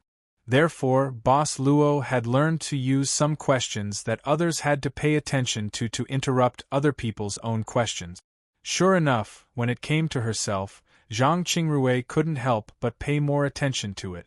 She subconsciously looked at the box with the skeleton in it, which was carried by several men. I've had some strange dreams, Zhang Qingrui said with a bitter smile. In my dreams, I even heard the sound of that ancient song, and someone was playing it. On the first day when you went to the professor's house, you wrote the sentence, Hu Jia 18b. I was wondering whether you had already known a lot of things since then. But then I realized that it was I who took you to the professor's house. If I didn't take you there, would you be here now? Here we are. Luoqiu didn't say anything to comfort her. In front of them was the entrance to the underground palace dug out by Sneyd's group. From this entrance, a wisp of gloomy and cold air could be faintly seen. Looking at this entrance, Luoqiu felt something heavy. Vaguely, he seemed to understand why Qin Chu chose to let Professor Qin fulfill his wish in a roundabout way. He was afraid that Qin Chu would find it very unfriendly. But right at that moment, Zhang Qingrui suddenly jumped into the hole without any safety equipment on her body. It seemed that she was possessed by a ghost again. But, jumping down without any safety equipment, this was the leap of faith. Chapter 118. Genius remembers love in 1 second divided by little? We provide you with wonderful novels to read. As Miss Servant Girl once said, if the master has to worry about everything, what's the point of a servant's existence? Therefore, after Ms. Zhang's leap of faith, Ms. Servant Girl of the club also jumped into it without saying a word or frowning her eyebrows. They dug all the way to the second floor of the underground palace, which was more than 23 meters deep. Even if one was in good health, he would most likely lose his life after falling to the ground from such a height, even if he was lucky enough not to be injured by the surrounding rock. Knowing this, Snade frowned. Professor Chin, who on earth is your partner? Professor Chin, who was also stunned by the scene, instinctively looked at Luochio, expecting to get an answer. It's all right. Luochio looked at the cave for a while before turning around. Let's go down. Wait. Unexpectedly, Snade shouted with a heavy voice. He frowned. Professor Chin, I feel that there's a problem with your sincerity in wanting to cooperate again. We need to have a good negotiation. Snade, we've been very cooperative. Professor Chin Fong said in a low voice. You didn't resist on the way, right? I promise that I won't touch the things in the underground palace. Snader shook his head. You promised me at the beginning. I don't want to make the same mistake again. Besides, I'm very worried about the person you brought. You can go down, but at least this person can't go down. He must stay here and be guarded by our people. Please cooperate. Saying this, Snade waved his hand, and several strong men with machine guns pointed at Luochio at the same time. A black man pointed at him. If you don't go down, we'll be in trouble. Luochio shook his head. I just want to help you fulfill your wish. I don't have any bad intentions, so I hope you won't have any bad intentions towards me. Although Snade was polite at the beginning, this group of people were originally ferocious, and under the influence of powerful force, they had long developed a ruthless style of doing things. A love go little say, ku-e. The black man with the gun shouted again, and pulled the trigger on the automatic rifle in his hand. The bullets swept past Luochio's feet a few times, like a final warning. The sound of the bullets shooting began to reverberate in the pit, and the atmosphere suddenly became tense. Luochio looked at the dust in front of him. Boss Luo also had times when he was angry, and this dissatisfaction was like a signal. At the entrance of the underground palace that was illuminated by the strong light, a figure suddenly leaped out. The figure made a beautiful circle in the air, and like a falling meteorite, it landed in front of the black gunman at an extremely fast speed. In the blink of an eye, the black gunman's head was separated from his body. In front of him was the woman who was the second to jump down. Her hand was stretched out horizontally, and her 5 fingers were like knives. There was still a trace of bright red on her crystal-clear fingernails. Such a lowly and worthless soul! How dare you humiliate my master? There was no scream. The powerful, battle-hardened man, who was called Old Black in the team, quietly fell down like this, and his head was separated from his body. His companions could even see Old Black's extremely wide-open eyes. But how did he do it? Why did he do it with such a delicate woman? And she really just did it. The neat cut on Lao Hei's neck looked like it had been cut by a sharp cutting machine. This horrifying scene aroused the fear in everyone's heart. The other burly men suddenly gritted their teeth at this moment. They didn't care so much, and they had powerful firepower in their hands. Walla lala! Like tongues of fire, the bullets poured out in a flash. But at this moment, the delicate woman's figure drifted like a ghost, and even the high-speed bullets couldn't lock onto her. At such a close distance, what kind of agility and speed was needed to avoid the bullet? Snader couldn't imagine it at all. Love go little sag w Chuno screams could be heard, because one after another, people fell to the ground without a sound, just like Old Black. Obviously, she wasn't a human being, since she could decapitate a person with her fingernails. Shoot! Shoot! She's not a human! The leader of the treasure thieves lost his initial calmness all of a sudden. Let's go down. Luochio didn't choose to continue watching, but turned to look at Professor Chin Fong. waving his hand. The professor's body started to float up, and the box not far away also automatically gathered in front of Luocio. This kind of deadly conflict couldn't possibly be settled. Boss Luo, who was afraid of trouble, simply cut off all the troubles here. Leading the frightened Professor Qin Fang and the alley, Luocio slowly descended towards the underground palace. He could still hear the shooting sound of the machine gun and the shouting behind his ears. However, the depth of the underground palace was deeper than he had expected. After feeling the touch of the ground, Professor Qin Fang immediately fished out a strong flashlight and turned on the light source, scanning the surroundings. Zhang Qingrui was standing there charmingly. Her face was a little pale, but there was no fear on her face. Not knowing why, Luoqiu felt that she was more beautiful than before. Most likely, it was because the soul hidden in her body was like that to begin with, tranquil and natural. Her tranquility was her beauty. At this moment, Zhang Qingrui slightly bowed, saying slowly, "I'm Wenji, Greek young master." The sentence hidden in the skeleton was her current self. Luoqiu nodded. Sure enough, she was Kai Wenji. On the ground, under the strong light, more than a dozen bodies were decapitated. It was a ghastly sight. Nearly half of the people here were dead. It was a total mess. An Asian young man screamed at this time. He reached out his hand and took out a grenade from the hanging bag on his waist. He opened the safety with his mouth and was about to throw it out recklessly. But at this moment, that horrible woman who killed people without leaving any trace turned her head and gazed at him, her sapphire blue eyes emitting a strange light. The Asian youth only felt his body suddenly stiffen. His breathing stopped and he was in a daze. Before he could throw the grenade in his hand, it had already exploded in his hand. Boom! The strong explosion made Snyder lie down on the ground instinctively. The flames in the center of the explosion scattered in all directions. His subordinate had already been blown up, leaving only his legs intact. The rest of his body parts had long been blown to some unknown place. He looked at the terrifying woman in horror as she moved in the pit. This kind of movement and jumping method was simply like using the post-production CG effects of a movie. At this moment, Snade felt his body was helped up by someone.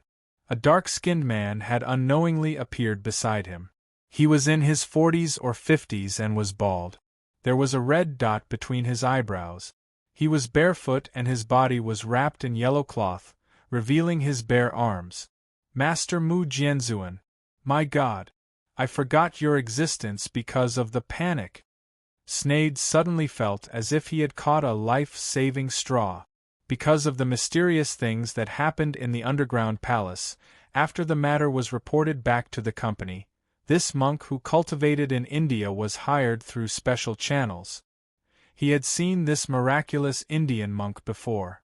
The scene of him floating naturally was simply astonishing. Mr. Snade. Master Mu Jianzuan frowned at this moment. In the agreement between your company and me, it didn't mention that there would be a foreign species involved. It just asked me to help you explore this underground palace. Foreign species? Mu Jianzuan nodded. Although I don't know what it is, at least it's not human. It doesn't have the smell of human. Snade just wanted to save his life, so he didn't care whether it was a human or not. He quickly said, Mu Jianzuan, no matter what it is, please do it. After that, I'll give a complete report to the company and give you an additional reward. You retreat behind me, Mu Jianzuan said indifferently, expressionless. Snade didn't have time to say anything else, rolling and crawling to hide behind Master Mu Jianzuan.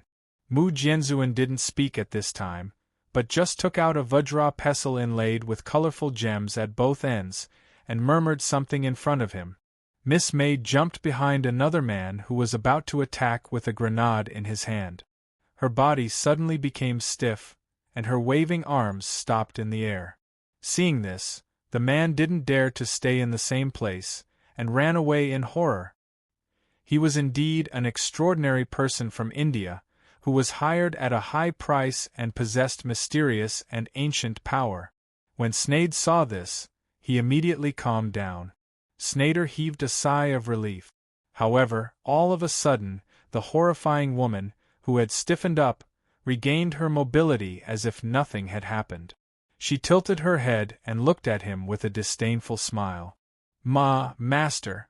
Snyder looked at Master Mu Jianzuan in horror, only to see the master spitting out a mouthful of blood with his eyes wide open in horror, and the Vajra pestle in his hand directly shattered at this time. I shouldn't be greedy. These were the last words Snyder heard from Master Mu Jianzuan. The master had stopped breathing. And he should have stopped breathing at this moment, and this was the last thought in his consciousness. Everything disappeared in this way. Everything was done neatly. Yen PS1. There should be something similar to the introduction speech, which will be released later. So this chapter is the last one for the public. PS2. These 2 days, the rhythm has been completely disrupted because of the introduction problem. The day before yesterday, yesterday's compensation has been reached, but today, I owe a chapter. I have no choice because I've reached my limit. It's not that I can't write it, but the time doesn't allow it. After all, I've reached this point. So, I'll fold this chapter into 2 chapters, and make up for it in addition to next month's update plan. Chapter 119. Genius 1 second. Remember love divided by little? We provide you with wonderful novels to read. Just like the title, it was just a little seedling at the beginning, but it had finally grown to this day. This young man, woman, in the vast world of books had finally ushered in the first important day of a scholar, from a young man, woman, to an adult stage. Because it was the first time, it was very nervous, really nervous, and its body was slightly trembling. Look, aren't her pink toes curled up? Aren't her lips tightly pursed? Her hands are gripping the thick bedsheets that were laid out over the past 2 months? At the moment when it was completely buried in the adult stage, would it make a painful muffled sound, but still clench its teeth and endure the necessary coming-of-age ceremony, or after feeling the joy brought by the coming-of-age ceremony, it tightened its body even more, clenched its still slender fist, and said with tears of joy, official gently, well, I feel more pressure if I continue to write it. Actually, it's just the soft novel on the shelf, everyone.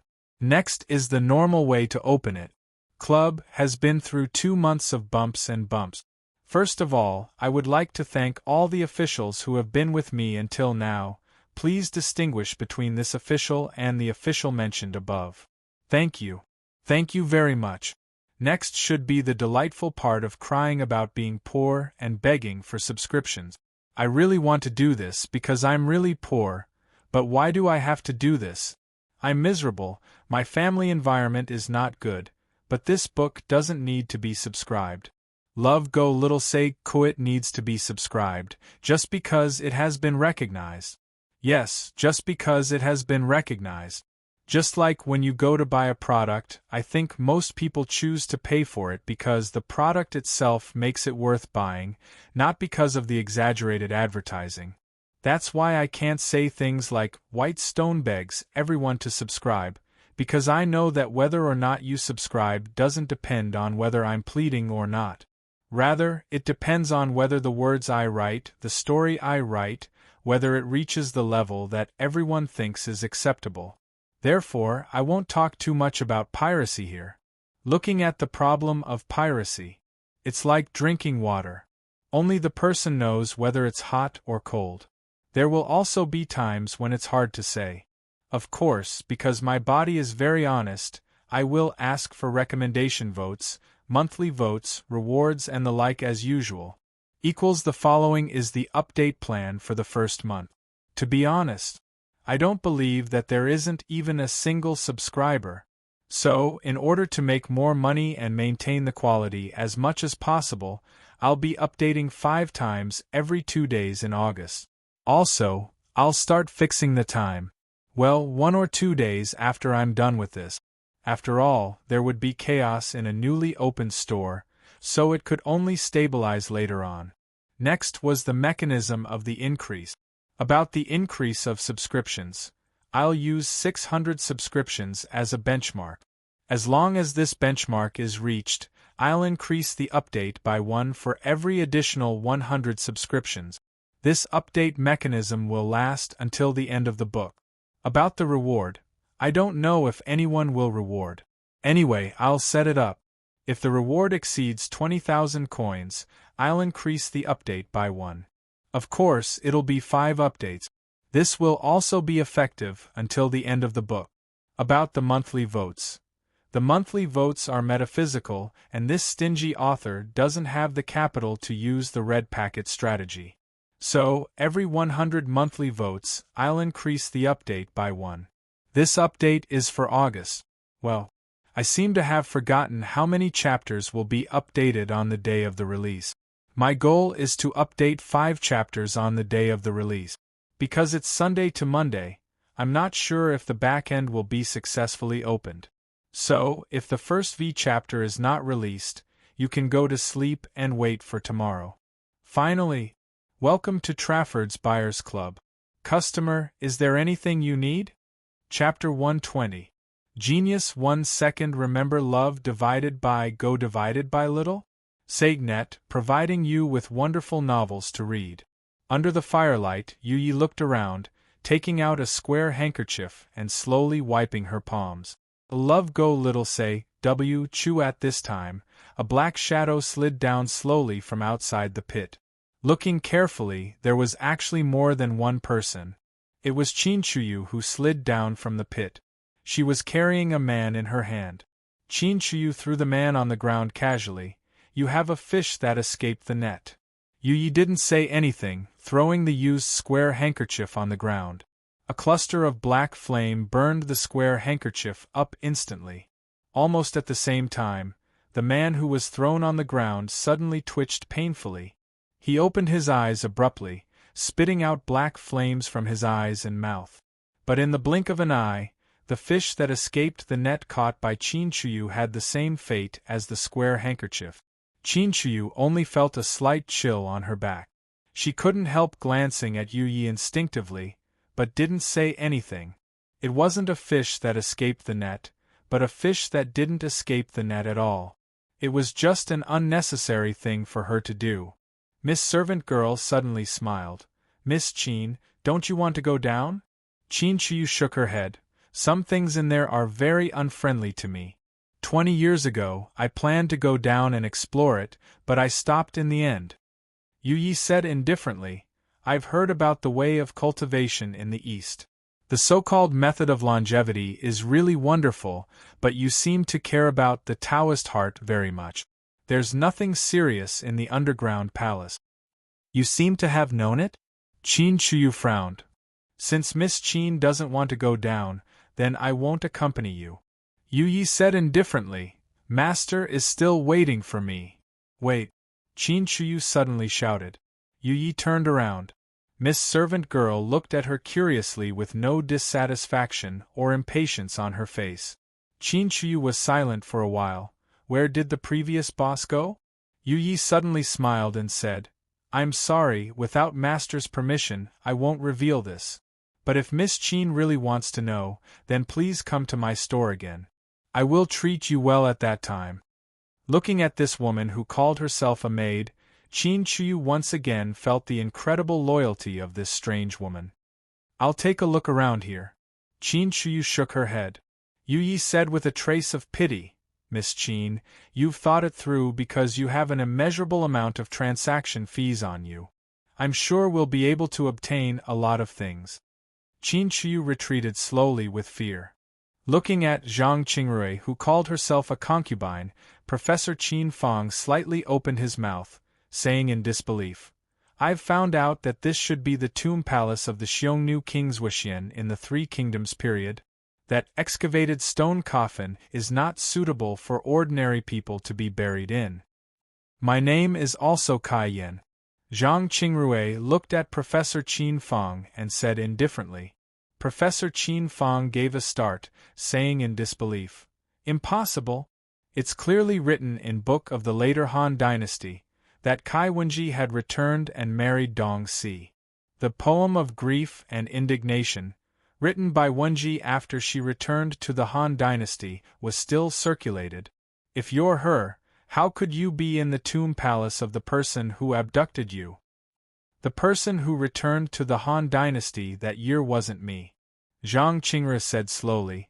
I don't know how it was recorded, but the poem of grief and indignation wasn't written by me. Professor Qin Fang looked at Luoqiu subconsciously, only to find that this student of his had a very interested look on his face. Luoqiu was indeed very interested. How many things recorded in history were true, false, and artistic creations, the later generations couldn't judge. Even the most knowledgeable old pedants couldn't compare with the narration of an ancient person. Zhang Qingru said slowly, in the past, the Prime Minister sent someone to Xiongnu to exchange for me, but it wasn't me who was exchanged, but a servant girl by my side. She followed me to read books since childhood, so her cultivation wasn't bad, and her talent was even better than mine. After returning to the Han Dynasty, the girl felt her miserable life and wrote the poem of grief and indignation. Although she lamented the troubled times, she also wanted to tell me that she had successfully replaced me. If he wasn't in the underground palace, if he hadn't experienced so many unimaginable things, Professor Qin Fang would definitely think this was nonsense. However, this was indeed what Kai Wenji said. What she said, as a person who lived 1,000 years later, he couldn't refute it at all. Actually, he didn't need to refute anything. Luoqiu suddenly said, that day when you possessed Zhang Qingru and took me to the entrance of the basement of the professor's house, you actually wanted me to find this place and bring you back here? Zhang Qingru slightly bowed. Young master's life spirit is too strong, so it's hard to explain. Young master is the bright moon, while I'm only the fluorescent light. Plus, my bones are always invaded by the yang qi of the world, so it's already my limit to maintain Miss Zhang's body. What about now? There's enough yin qi to maintain my body in the tomb palace. Zhang Qingru said softly, that's why I met you.